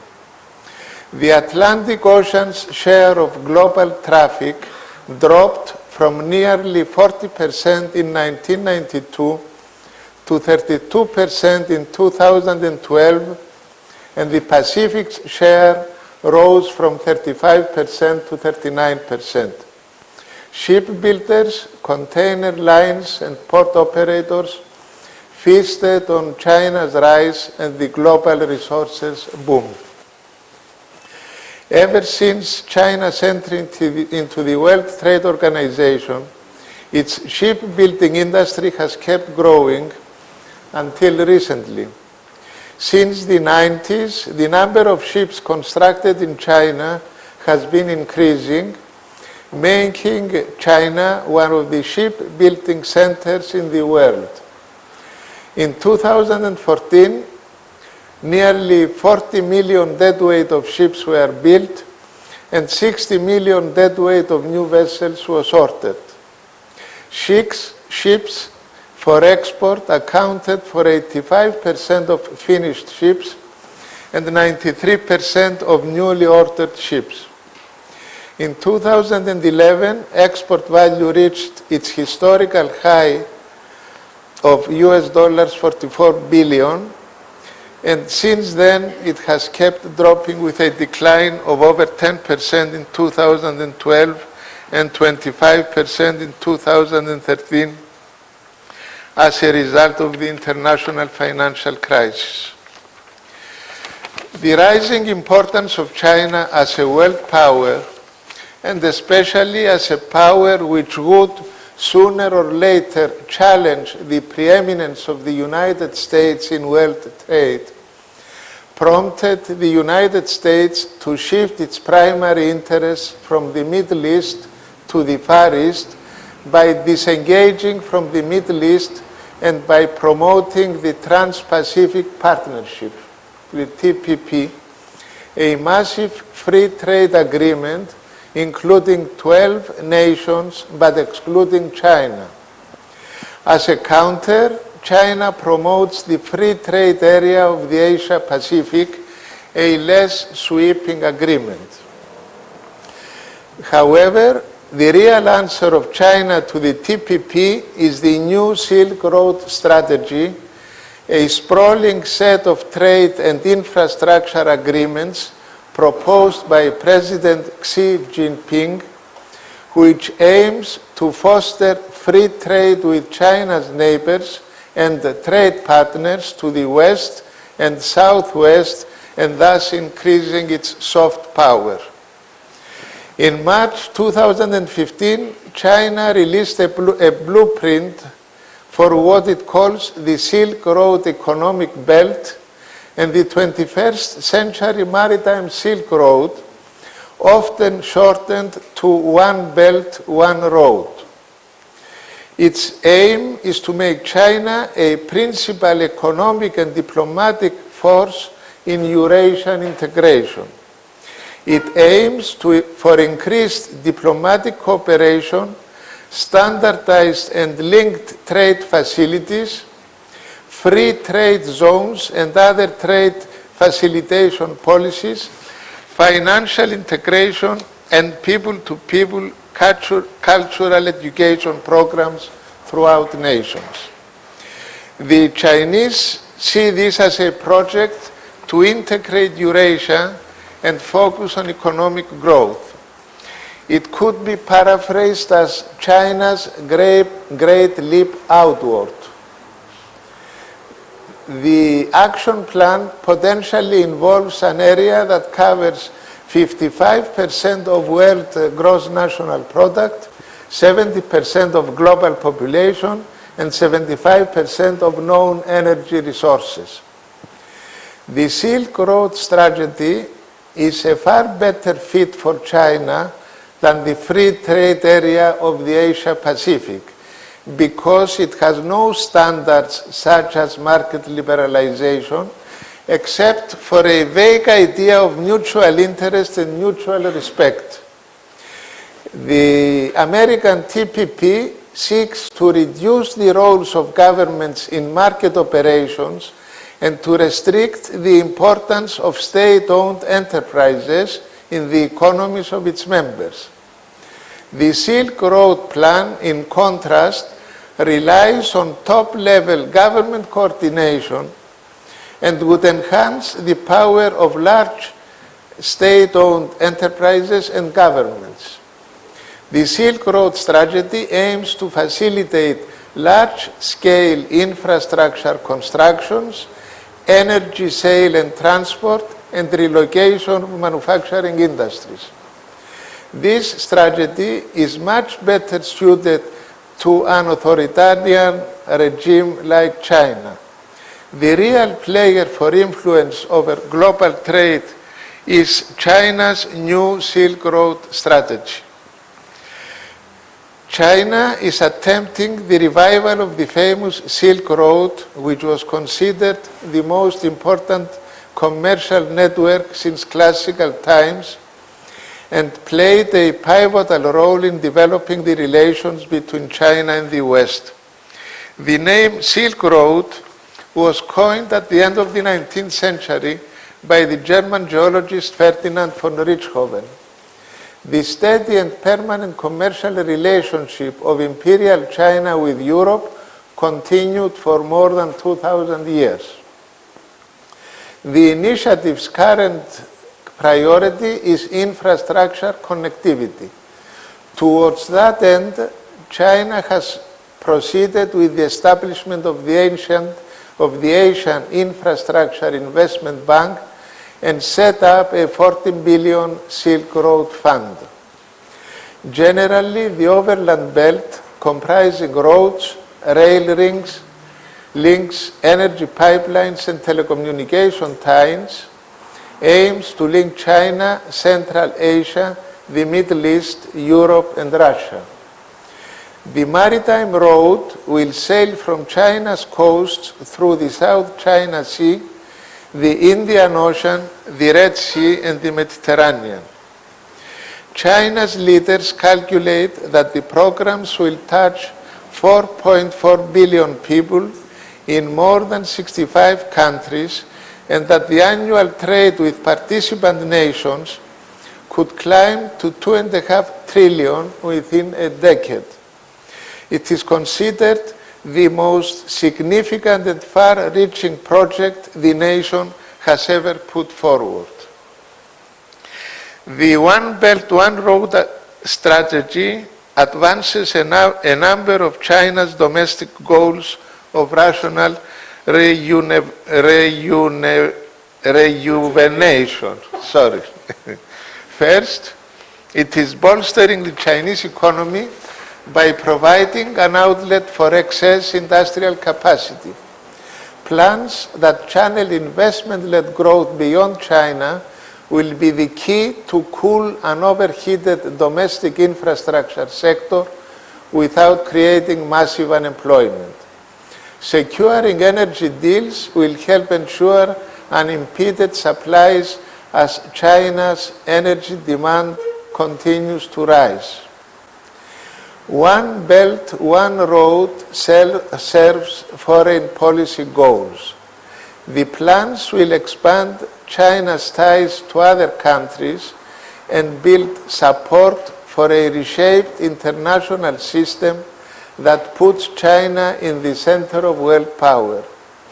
Strengthened bilateral ties with nations along the dual trade routes will support China's ambitions to build a network of non-Western international organizations in which China plays the main, if not the dominant role. European Union-China relations are dominated by economic rather than security issues. The European Union is the largest export market, and China is a fast-growing market for EU exports. COSCO's investment in Piraeus is related to the longer-standing Chinese interest in the EU as an export market.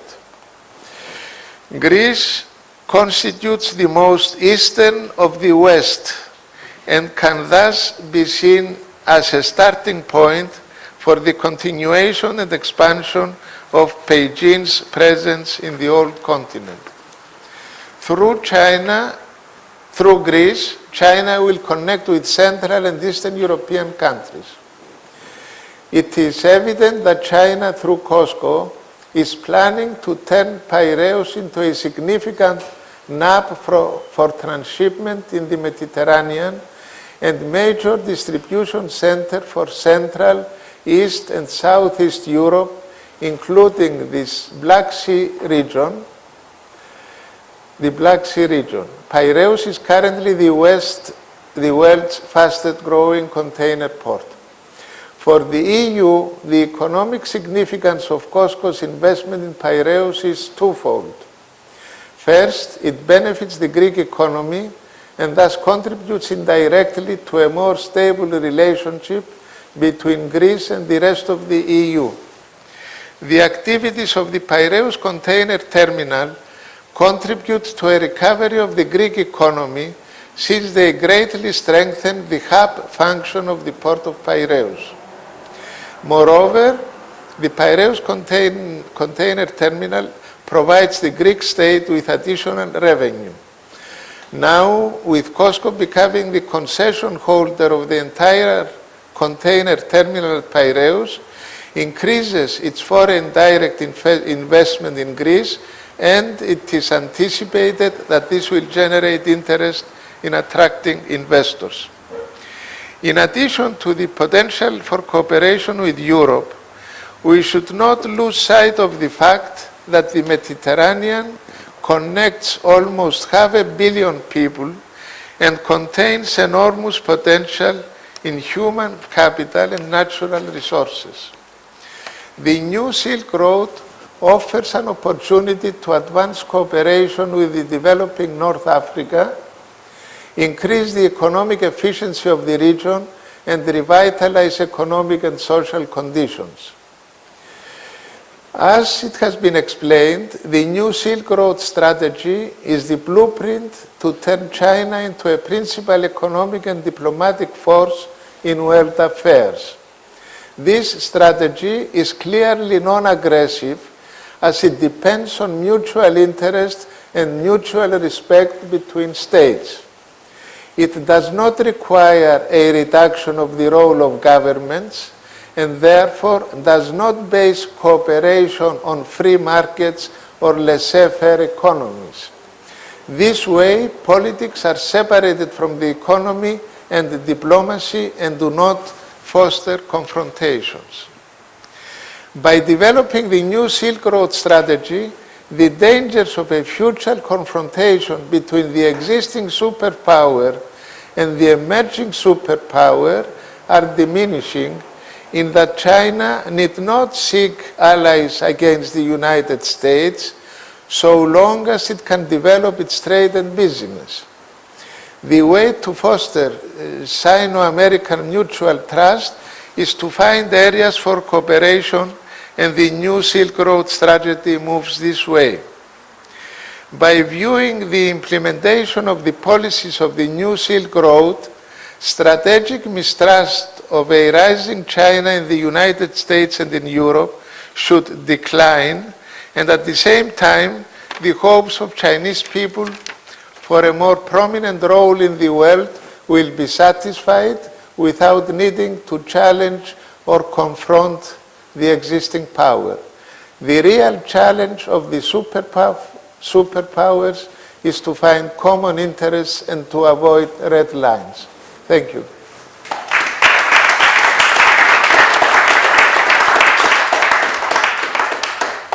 Thank you very much for emphasizing the different relationships among part of this. But actually, the mention of one belt, one road makes at least the Chinese people very excited, and some of the other countries very excited.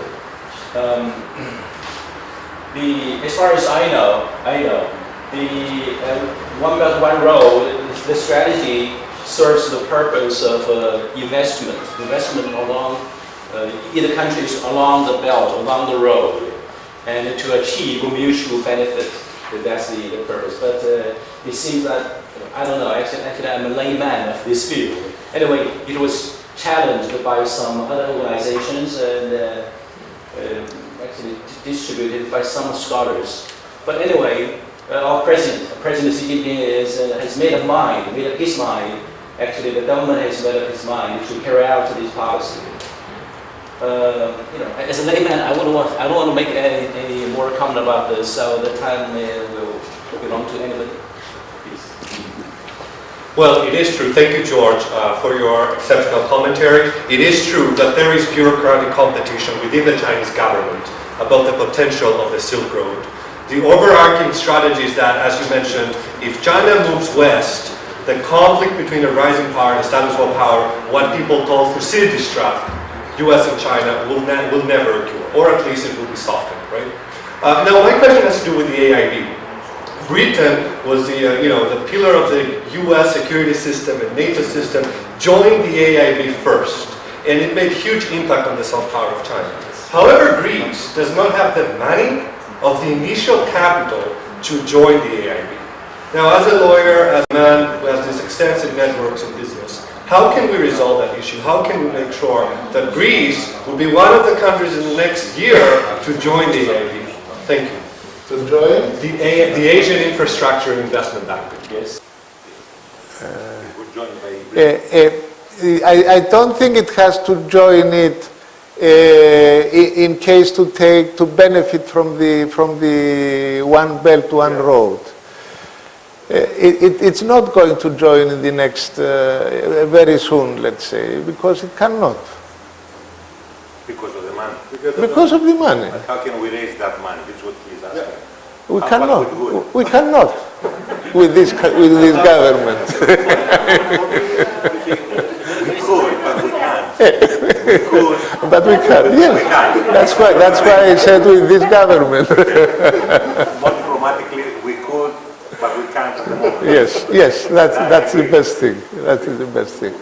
One thing I wanted to say that I think it's such a good concept, the new Silk Road, that I think it's like in chess, it's a mad movement. Nobody can refuse it, which is very good. I mean, you don't have to rely on laissez-faire economies or to be a partner a military partner in order to, which is something very good and will benefit China and the world, of course. Giovanni, I wanted to make a point on what you said about re-emerging and rising. I think it's best to follow the classic and say rising, because if we say re-emerging, it means that they are awakening and they want to demand their rights.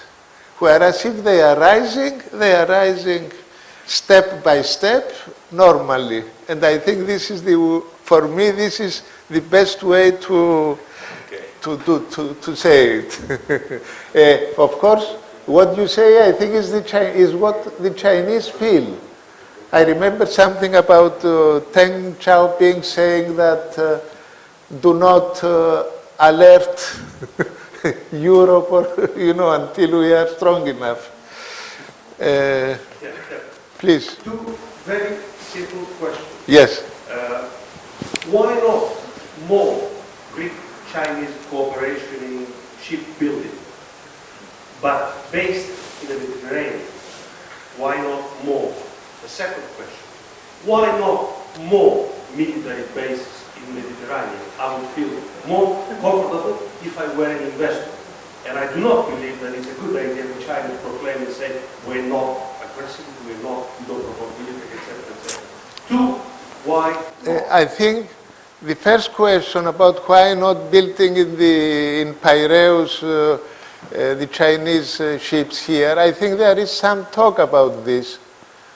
That is, at the time when they were negotiating for taking over the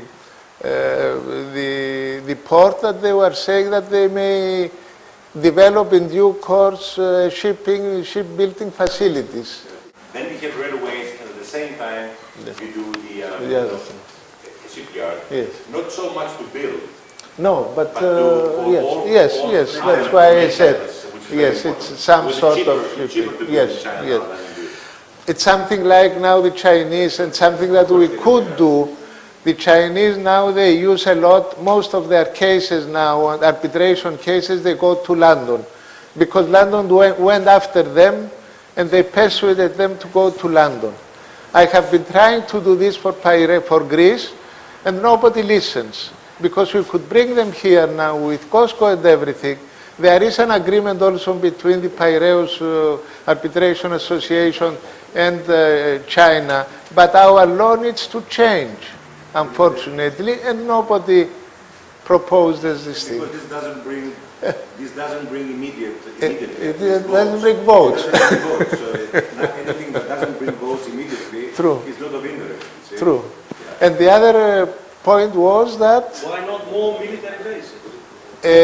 I'll tell you, I do not know how things will develop, but now with the development in the Middle East and with Turkey being a failed state soon, we may see Chinese fleet in the Mediterranean. Because Chinese, I think, are against the ISIS and of course against all this Muslim fundamentalism. They have not done anything so far about ISIS. That's why. But they will have to do. They will have to. The Americans, they will have to assist the Kurds there.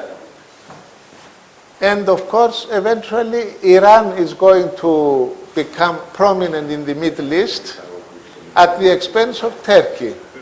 This is how I see it. And at the expense of Saudi Arabia. Because fundamentalism stems from Saudi Arabia.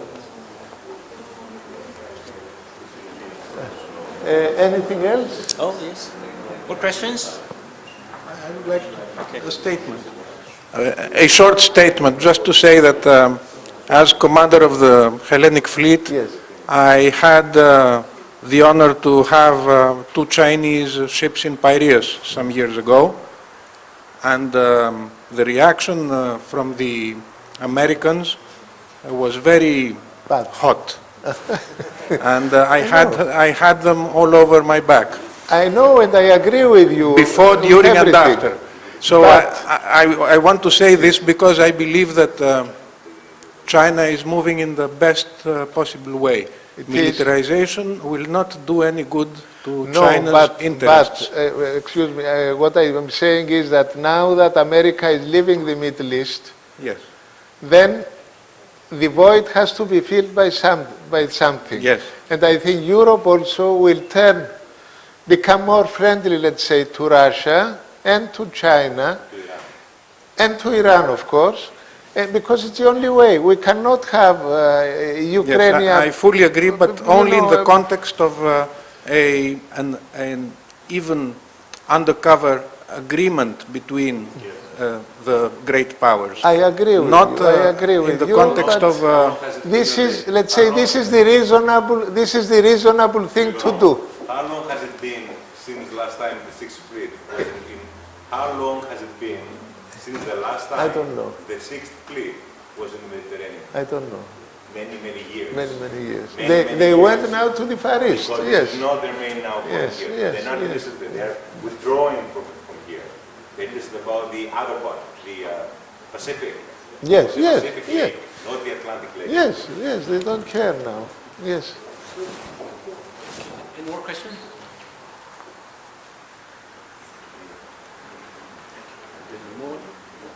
Thank you.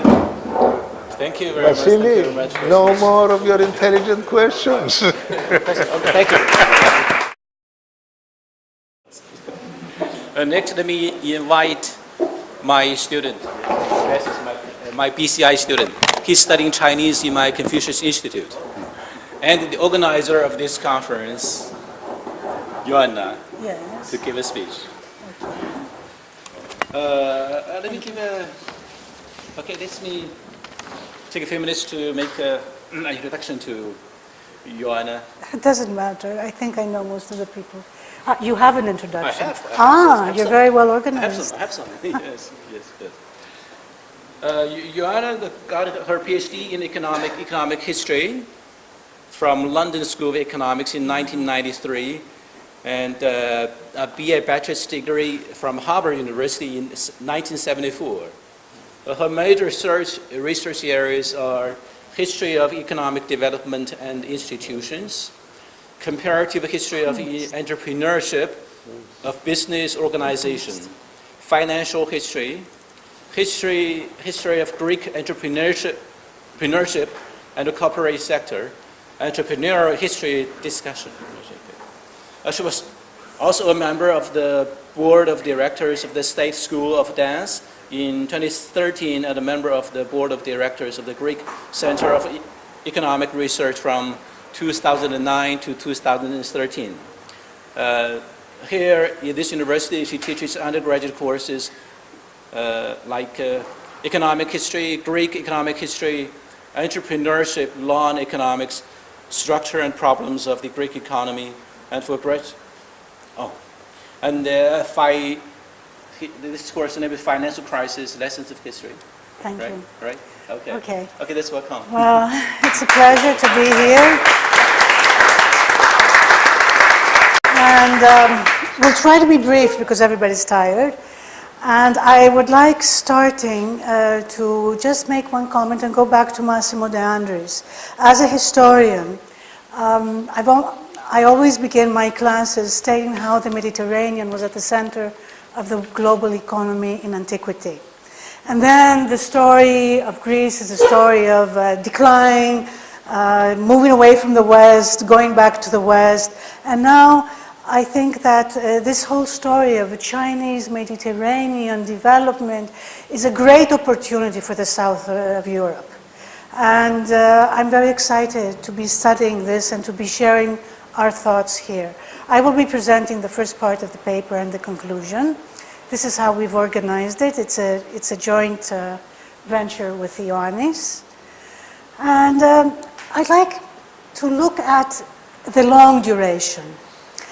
Okay, we're talking about Chinese investment, Costco, the Chinese shops in Greece today. But if we go back into history, and we could go either very back or back only to the 19th century, what we see is that China and Greece have certain communalities. I mean, Greece, small country, the Mediterranean, China where it is, and yes, there are communalities. First communality is that we are late developers to capitalism. We are late arrivals. We are different from the West. Greece gave birth to the West, but we are different.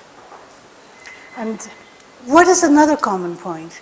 The strong role of the state. Greece is among the most socialist countries of Europe.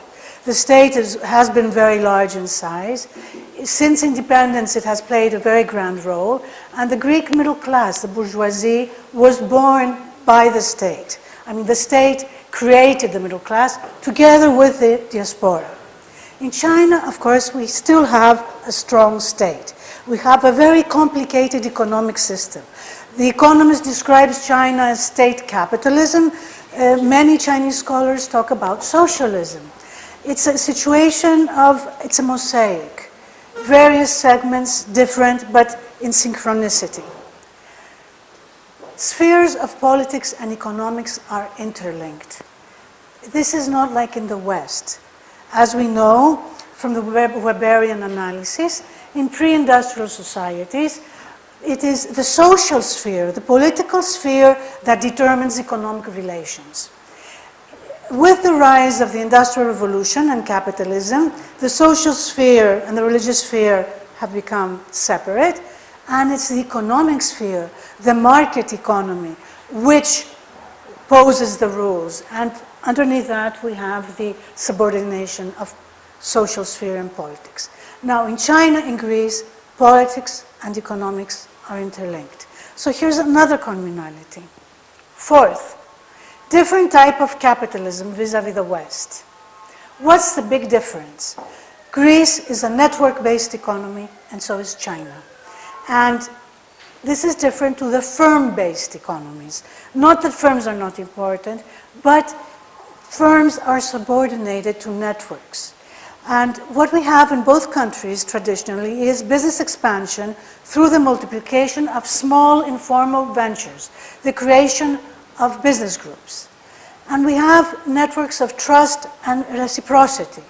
And we have in Greece the importance of the family, also ritual kinship, kubaria, and in China we have guanxi. Guanxi and the way we Greeks work is very similar.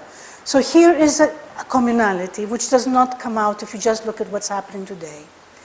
Fifth, the spread of the corporation, which is a Western institution, did not displace in China the network-based economy.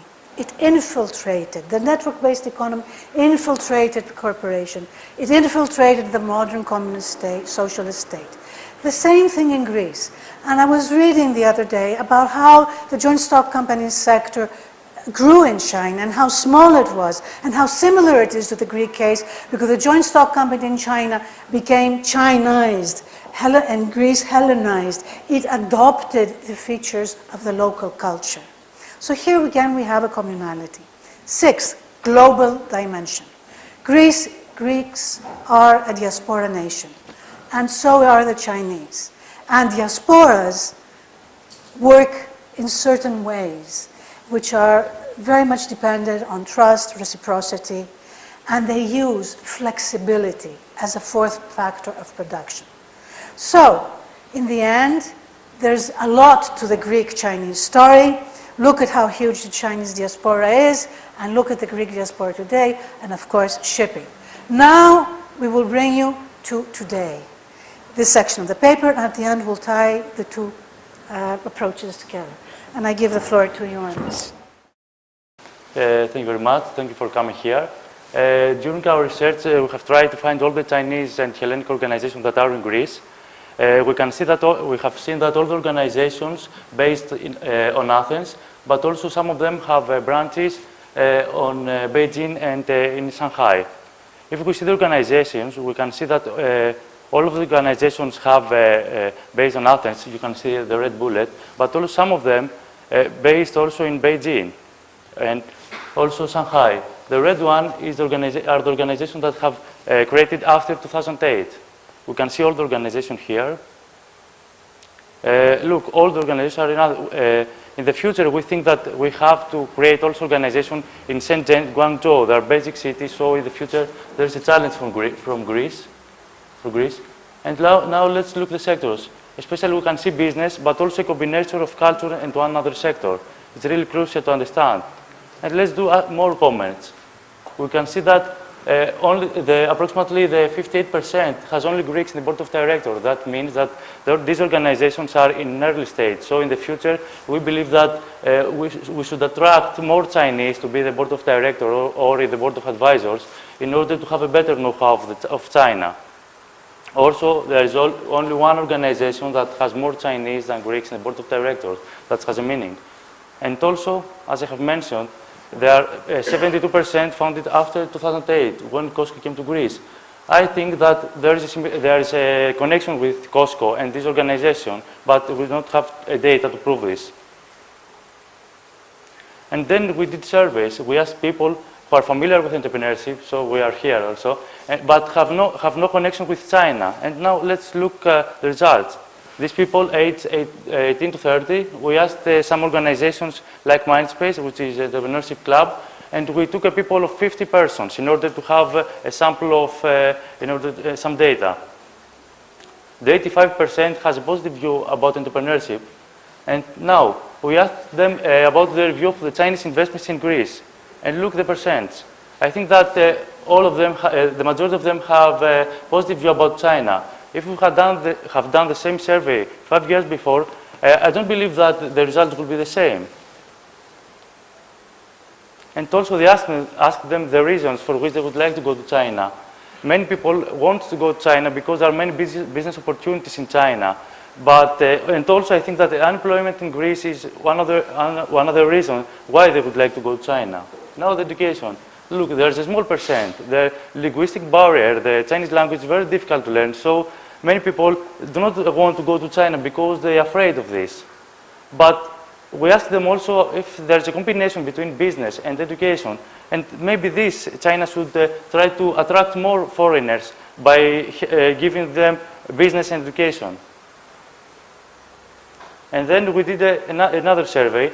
We asked the students from Business Komfúkιος Institute in order to see some characteristic of the people who learn Chinese. And look at the ages. The majority of them are aged between 18 to 30.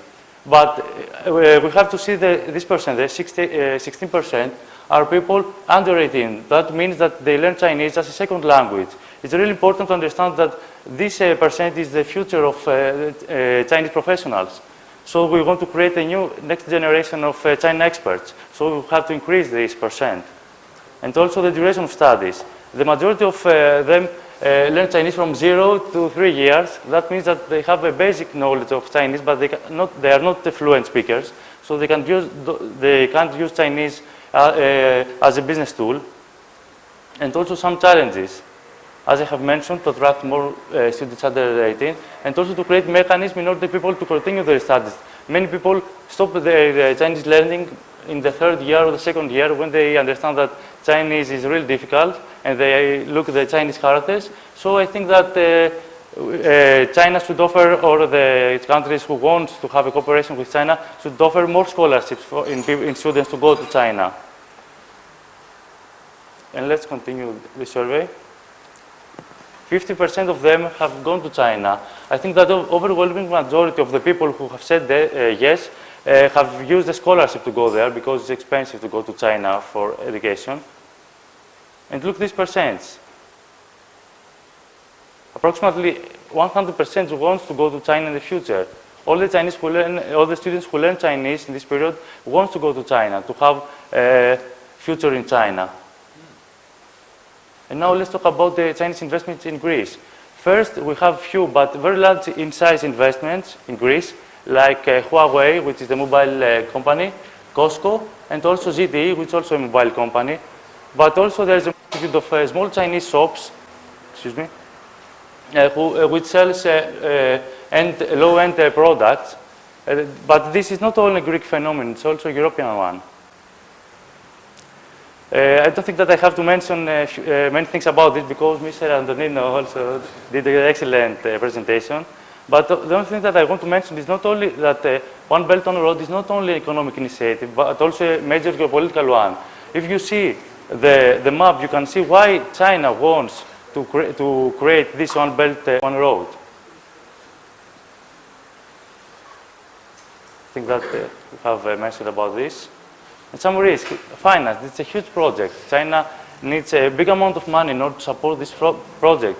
So I think that the funds from Bank of China and some other organizations are not enough in order to support this project. And also, I think that the political situations it's very difficult to deal with. I think that it's a barrier for China in order to do a One Belt, One Road initiative. And now let's talk about Costco. I think it's more interesting.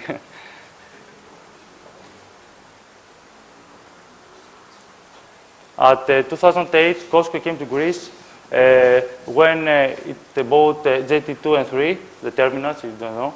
And, but in the final stage, it had some competitors. First, it was the APM terminals from Denmark and also the ICTS from Philippines. In the final stage, only Costco had the proposal, so it took the JT1. And the barriers. First is bureaucracy. I think that in China there is also bureaucracy, so Costco knew how to deal with this problem. But the other two problems, the worker unions in the port of Piraeus, but also in the other port in Greece. There are strong worker unions which didn't want to make a privatization in these ports, and also the political cost. And finally, in 2016, COSCO finally bought the 67% of the port.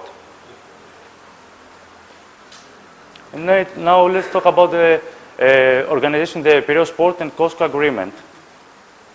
67% of the port. The 51% goes to the state, and the 16% goes to, for future investment, the 5-year future investments. First, the two basic plans of COSCO is the cruise and the shipbuilding. First, for the cruise, there is a problem, the lack of the internal market. COSCO wants to increase this number by attract other companies like Celestial Cruise or Carnival, some other companies in this sector. And also for the shipbuilding, it wants to create the biggest ship repair base in the Mediterranean region, here in Greece. And now some other investment, new jet equipment, extension of car terminals, and new jetty for fuel station. The three last investments are smaller than the previous. And the future plan of COSCO, look Greece. COSCO has now the port of Piraeus, but in the future is open to invest in the port of Elefsis or the freight center in Thriasio. I use the map in order to understand where is every place. And also, there is not only COSCO, but one other Chinese companies who want to take the lines, in the airport of Castelli. And now, Trenose, the trains company. COSCO is open to take the shares of the Trenose, but also it has some competitors like the American Watco and one Greek. And also conclusions, and why Greece? There are many commonalities, many similarities between Greece and China in the culture, in the history, and as we have mentioned before. Also, I think that there are many business interests, but also there is a culture and the history of China, which attracts many students to learn Chinese.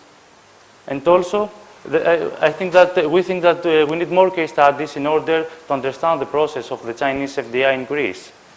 And thank you very much. Thank you for coming here. Grazie. Take care. Thank you very much. Thank you. Yanis and Joanna. Actually, in some of the data, I think you asked me for some people's name, right? Right? Some time ago. Yes. Yes. So you got the data from them? Yeah. I asked students also. Actually, it is some of them are new to me. Actually, I'm really proud of the friendship between Greece and China. You know, as it's mentioned, there are more and more Greek students who are learning Chinese for different purposes, and it is clearly written there. Okay, about the topic, now, do you have any question to? Okay, please. Okay, hello. I have a question, like two questions. First question is about the port of Thessaloniki, and if you have any information about what's happening there, because I thought COSCO was also interested in that port. It's interesting, but we do not know if it will be private in the future. If there is, for example, a proposal in order to make a privatization in port of Thessaloniki, but also COSCO is open to do this. All right. Second question is like more general. Perhaps people who actually live in China and work there can answer my question. When I was staying in China and I was studying there, I think it was not possible to be a student and work at the same time. So I see that many young people who are learning Chinese and many young businessmen are interested in going there for business as well as improving their linguistic skills, as you said, education. So is this possible in China right now to work and study? Because I think there are some kind of like legislation issues. For example, I knew people who couldn't get a working visa there, so they registered in Hong Kong and they had to work for a year and then get a visa to work in China. So is this going to change? Is this still happening? Yeah. Yeah, no, generally it's difficult I think it's not easy to take a visa. Many students or professionals go to China or for a project, a company do a project, they go to China for this reason or for education. When I have gone to China, I have gone for education, so it was easier to take a visa. I don't know if you go, for example, for 3 months just to stay, if it is easy to take a visa. I don't know about this.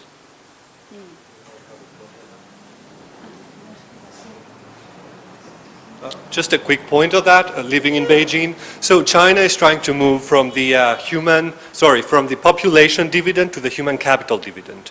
And they are trying to recruit advanced human capital. You mean educated foreigners, okay? And there is a reform right now that you could, if you have a good education, you could apply for a special visa as an expert or as a businessman that you can go and work there. And people say that even if you want to study, you would have a window of working as well. It is in the process because they want to attract human capital. It's there. Thank you. Thank you. I'd like to raise a question, which is, as I understand, it's a work in progress. Yeah. So maybe methodologically, it would be very interesting not only to look at the communalities, but also to the differentiations. And if we want to talk about strategic issues and talk about what are the relations between China and Greece, I think it's very important to look also at the things that are making both countries different and not only for common issues. This is a starting point, really, of research. And, for example, you're bringing me to something. There is no literature on comparative entrepreneurship in China and Greece. And my first contact with China was when I was a student. My supervisor, Dennis Skiotis at Harvard, had been born in China, in the port of Tianjin, I think, Tianjin, the largest port at the time. And he was telling stories of his father. He was from Ithaca, and a merchant who ended up in Tianjin. And Skiotis was a very wise person. And there was a mystery around him and China. He loved China. And I had a feeling that the fact that he was born in China made him special. He was really a very special person. So no one has looked into this, even the diaspora studies. And I know because in 2005 I co-edited a volume on diaspora international entrepreneurial networks all over the global economy. And we had only one contribution on China. And of course, no mention of Greeks, even in our discussions. So this is a completely new area of research, and of course we should look at the differences. But I want to take the opportunity from your question to touch upon what was said by Giovanni Arnonino today about the two different philosophies of the West and China, and how the one is the telos, the Western view that you have a goal you work towards to, and the Chinese where you adapt to situations. You don't want Napoleon, you don't want war, you want success peacefully. And it's called I've heard it in the literature as described as effectuation. You make best of the resources you have. Now this is very Greek, and no one has discussed this. So there are lots of differences, of course, many. You can just by the sheer size and the historical path. And of course, we would like to go into that later. Maybe some other people could do that. I don't know if you want to add something in. No. Or maybe I will do a comment. When you said about the culture, there is one Greek in Shanghai who tries to translate Greek songs into Chinese. It's really interesting, yeah. The Chinese element. Well, so now, yeah. There's one more final question. Mr. De Andres said before that one of the ways that Italy reformed its port system was to concentrate more ports in one bundle. Yeah. I'm thinking that it should have been a better idea if instead of privatizing the port of Piraeus alone, we should have privatized the entire chain. And I say this because right now we're thinking about the Thessaloniki port and some other ports. I think it should have been better to not just privatize the port, but instead sell the entire chain, the port, the logistics, and the railroad. Can you imagine that being done in Greece? I think that it should have been a much better prospect. But we are run by politicians, not yeah, how the Chinese work. Yeah, I would have done this actually. Yes. That was mine. More questions? Okay. You're a visionary. One more question for all of our speakers. This is more specific. It's about the financial crisis. I wanted to ask if, like in your country, Italy, and in our country, Greece, if we have noticed the impact of the financial crisis in bilateral cooperation between China and our countries. For example, did the financial crisis encourage the Italian government or the Greek government to open up, to accept more cooperation with China, or did it cause other problems such as lagging or the political instability, taking time to make decisions, etc.? That's my question.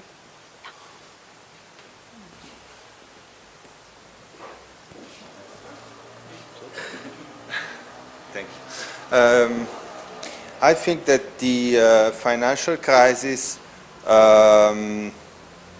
let very clear for the Italian authorities and the business elite that it was absolutely necessary to improve the foreign direct investment from abroad to Italy. It was very, very clear. And in some way, our result, we can say a positive result of the crisis, of the financial crisis,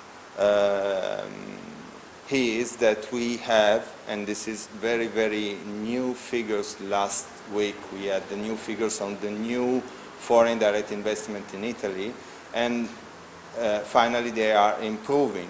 Not especially from China, but also from China. Giovanni mentioned the Pirelli case. It is not. And also in ports, Chinese are now interested in Italian ports, thanks to these reforms and to the simplification, we can use these words, of the governance process, which is not regarding the single ports, but the government of the ports, which are merger. I was talking about the port authorities. So in a certain way, my answer in general terms is absolutely yes, this is a positive effect of the crisis, but I will not say in particular terms, at least for regards Italy, with China, but in more general terms to attract more investment as a key element to diversify the economy, to help to enter new business, not only coming from the financial door, but also at the end to produce, which is the final, objective of the government and also from the private sector. So this is my point. Thanks. So let me give you the China angle within the context of what Massimo has just said, which I completely agree. I've seen two developments that to me look quite significant. In the general terms, in terms of how the crisis impacted on governance, I think the most fundamental trend is that it displaced once and for all a myth which has been alive and kicking in Italy for the last, I would say, 25 to 30 years, that of federalism, which was a potent undercurrent and an element of tension under the Berlusconi governments, which were supported essentially by a party, the Northern League, which had this core component to it, which led to a very ill-conceived, unstructured, and just completely wrong reform of federalism in the country, which created havoc and disasters in the port area because it sort of, supported the idea that everybody should keep looking at its own things, but also in other sectors. Like we are a tourist destination, and we had regional governments having complete control over tourism policies. Now, how would you expect the Chinese, just to mention the example that we're talking about, to know Molise when they hardly know Italy as such. So we've been able to delude ourselves that small is beautiful in a world where not even mid-size is enough. We're talking Europe for a reason. That has changed.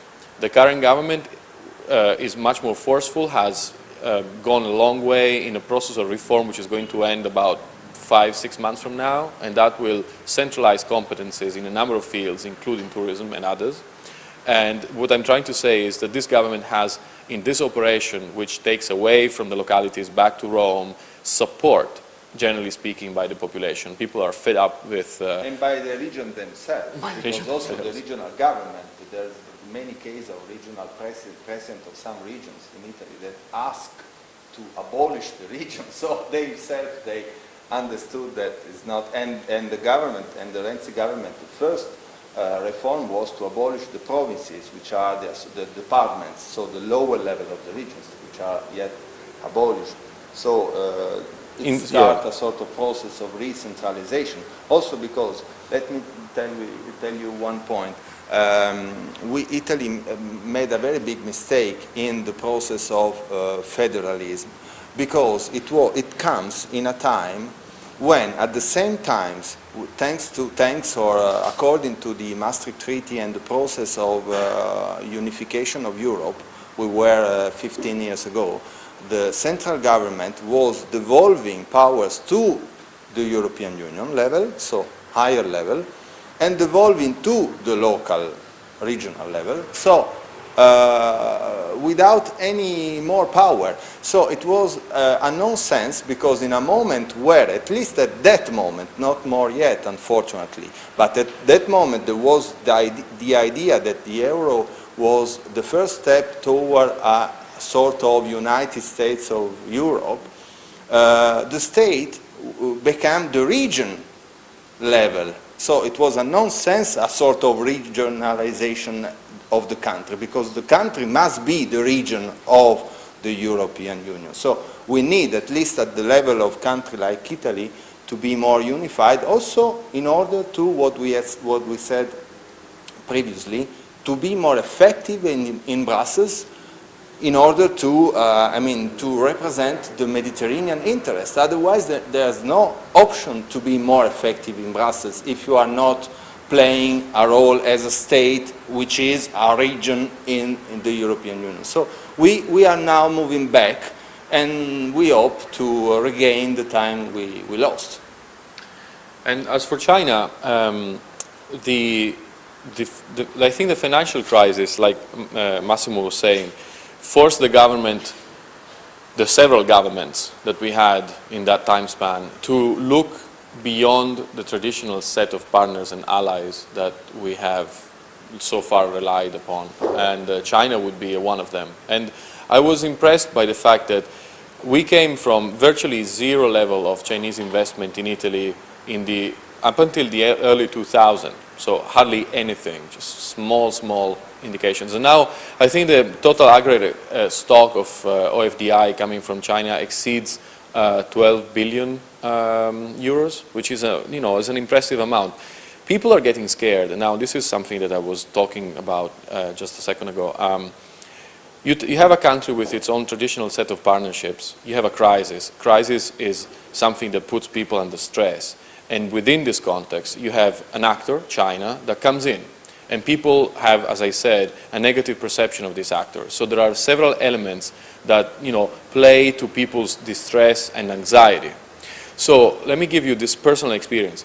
A group of very high-profile Italian journalists from the state TV asked me to help them go to China, and I was in Beijing at the time, and shoot an episode of a very well-known investigative journalism program that it runs on a Sunday evening, prime time, watched by millions of Italians. And I said yes, although my colleagues themselves encouraged me not to, because the risk, as they saw it, was that these guys from the state TV would come, would shoot in China, would pretend to want to do a good program, go back, and as they have complete freedom to then choose and pick and choose their shootings, build the narrative of the big, mighty, dangerous China. That was really possible. So I put my word to the Chinese authorities in Rome, for example, who had to grant a media visa, very rare thing. They did, and the troop came. And I operated on the basis of loyalty. I was told that they wanted to give a true assessment, and I hoped they would. And I took the risk. That could have meant the end of my career, by the way. You get 3 million people watching something saying China is bad and dangerous, and I would assume... You helped to do... And I was the guy helping, so it's a big risk these days, still. I mean, the Chinese are extremely sensitive to that. We should be under no illusion that anything goes. No, anything doesn't go in China. You have to know your boundaries. But no, the program turned out to be successful. So they actually portrayed modern update, new China, which is only part of the story, but it is an important part the Italians never get to hear about. So great success. And here I am sitting on TV, basically sweating because I had no idea how the program would look like, and following. And my wife next to me looking at the Twitter accounts of the program where people were commenting and posting. And here's what happened. The program was, China is big, is growing, is an opportunity, look at the new China, all of that. And people, nonetheless, even though the major parts of the program were about how Chinese companies bought Italian companies, kept employees, in fact, increased investment, increased productivity. So obviously a story of success. The program did say it's just for now, but as for now, the elements we have is a success story. Broadly speaking, 90% success. And people were commenting on Twitter, and 95%, I actually counted hundreds of these tweets, were about how China is big, swallowing Italy. And that makes such no sense in consideration of the fact that the Chinese investment compared to US, Spain, France, Germany is minute. Italian luxury to France, Italian food to Spain. So what are we exactly afraid of with a newcomer? It's just a small thing. Coming from zero, looks big, but it's still small. Nonetheless, what I'm trying to say is Chinese have come in, they've made an effort, and the effort has at best met very mixed impressions with the population. So anxiety and the way politicians operate in that context of anxiety plays a role as to the fact and the way the fact is perceived, in my view. Okay, thank you. Thank you. More questions? More questions? Actually, I just want to make one comment. There is the necessity of the establishment of Confucius Institute. We do have, between China and some other countries, some countries, there is a lot of misunderstanding. So I would like to add a course to my course program, Introduction to China. Thank you so much. Well, now it's closing time, and I think that the lessons that we have learned today have become more or less obvious from the questions we had just now. And I think maybe we can spend 2 minutes for looking at the future. I don't know if Professor Apostolopoulos wants to say something about that. Where do we go from here? If Giovanni and Massimo or whoever else wants to say something. Because the purpose of this workshop is to act as a stepping stone for bigger things. I think we all agree upon that. Does anybody want to make a comment on this?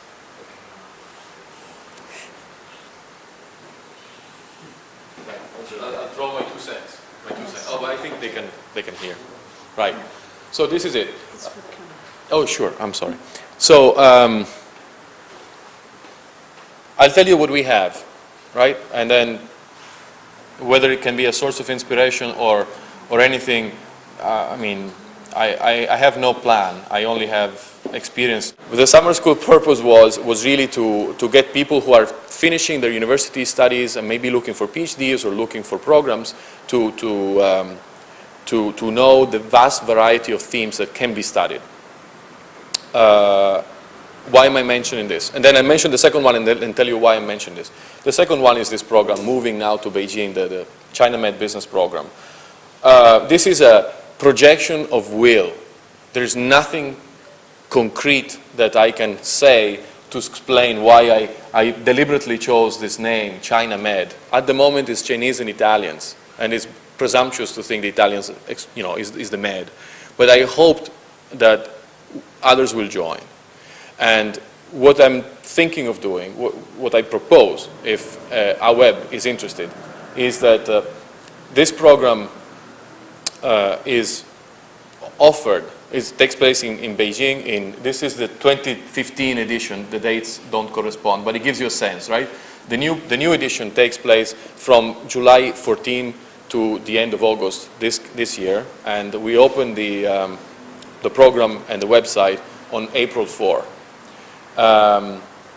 The program, like I said, has a standard cost, which is high. It's a 5,000 euro program. It's an expensive program.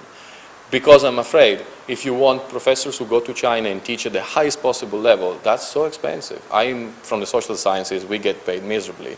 But business professors, perhaps rightly, get paid much higher. How does the program become affordable for people like me who are not from a privileged background? We give scholarships, massive scholarships, to as many as we can, thanks to Italian foundations. And what I propose is that we find an agreement whereby Greek students can come on the same scholarship scheme as well. Therefore, the people coming from one Greek institution, one Italian institution, maybe hopefully one Cypriot or Turkish, or Spanish. The Turks are here, they exist, but I don't have connections just now there. And it's not really a good time to forge some. I'm afraid for them. No, I mean, I'm sorry for them, I really am. My own International Political Science Association was supposed to have its annual Congress in Istanbul, and they have cancelled it. And then they're looking in 3 months, and they're looking for a new place where to go. It's awful to see that happening in basically Europe neighborhood. It's really bad. But anyway, what I propose to start with is what we have, it's at disposal. It's been highly contentious in Torino that I will reduce the number of Italian places to give to other partners. We have 50 places. We will never take 51 students because you can't do, Joanna would know better than anyone, creative entrepreneurship, one-to-one, get out in dinner, have drinks, meet like tutors. The people who teach at this program are people like mostly my age. People are younger than me, and they are like the head of the legal system, the legal office of Énergie de France Asia. He's an Italian. It's called Edoardo. The program didn't have money enough even to pay him year one, and he taught for free, just because he feels he's an Italian expat, a brain drain person, and he doesn't want that to happen to other people. So he just taught for free. This is the kind of attitude we have. Not because we're generous, just we feel it. We just feel it. So basically, what I'm trying to suggest is that we have fewer Italians and we make space for some Greeks, for some Spanish. And that's what we can offer because it exists already, has a basis. And we hope that Joanna will help us offer this chance to our web, and we'll see. Then when it comes to Chinese coming back to this region, we don't have a plan there. So in that case, which is visionary, I'm looking at having Chinese who study Italian come to Italy and learn about contemporary Italy. I think you should look at the few numbers of Chinese who study Greek. They can only operate that language, your language, here. And they can only operate Italian language in my country and Vatican City and San Marino. So it's a major asset. If you're studying English or German, English and French and Spanish, you have a wide set of countries where these young Chinese can go. But if they're studying Greek, they're making an investment on this country. They are strategic partners for you. These students need to be courted, need to be helped to come, and need to be monitored where they go, what positions they have, because they will be your interlocutors for the future. And I feel the same. And I can tell you the specific numbers of Chinese students who study Italian. I know them. I visited every university that does it, that kind of program. And the students studying Greek are even fewer. You can technically meet them all. It's a tremendous asset. Britain cannot do that. Everybody knows English. So who knows who's going to end up in a position that is going to be relevant for the future of Britain. But the ones studying Greek will only be relevant for you guys And it's just started. It's a new cycle. Let's look at it in perspective and not in retrospective.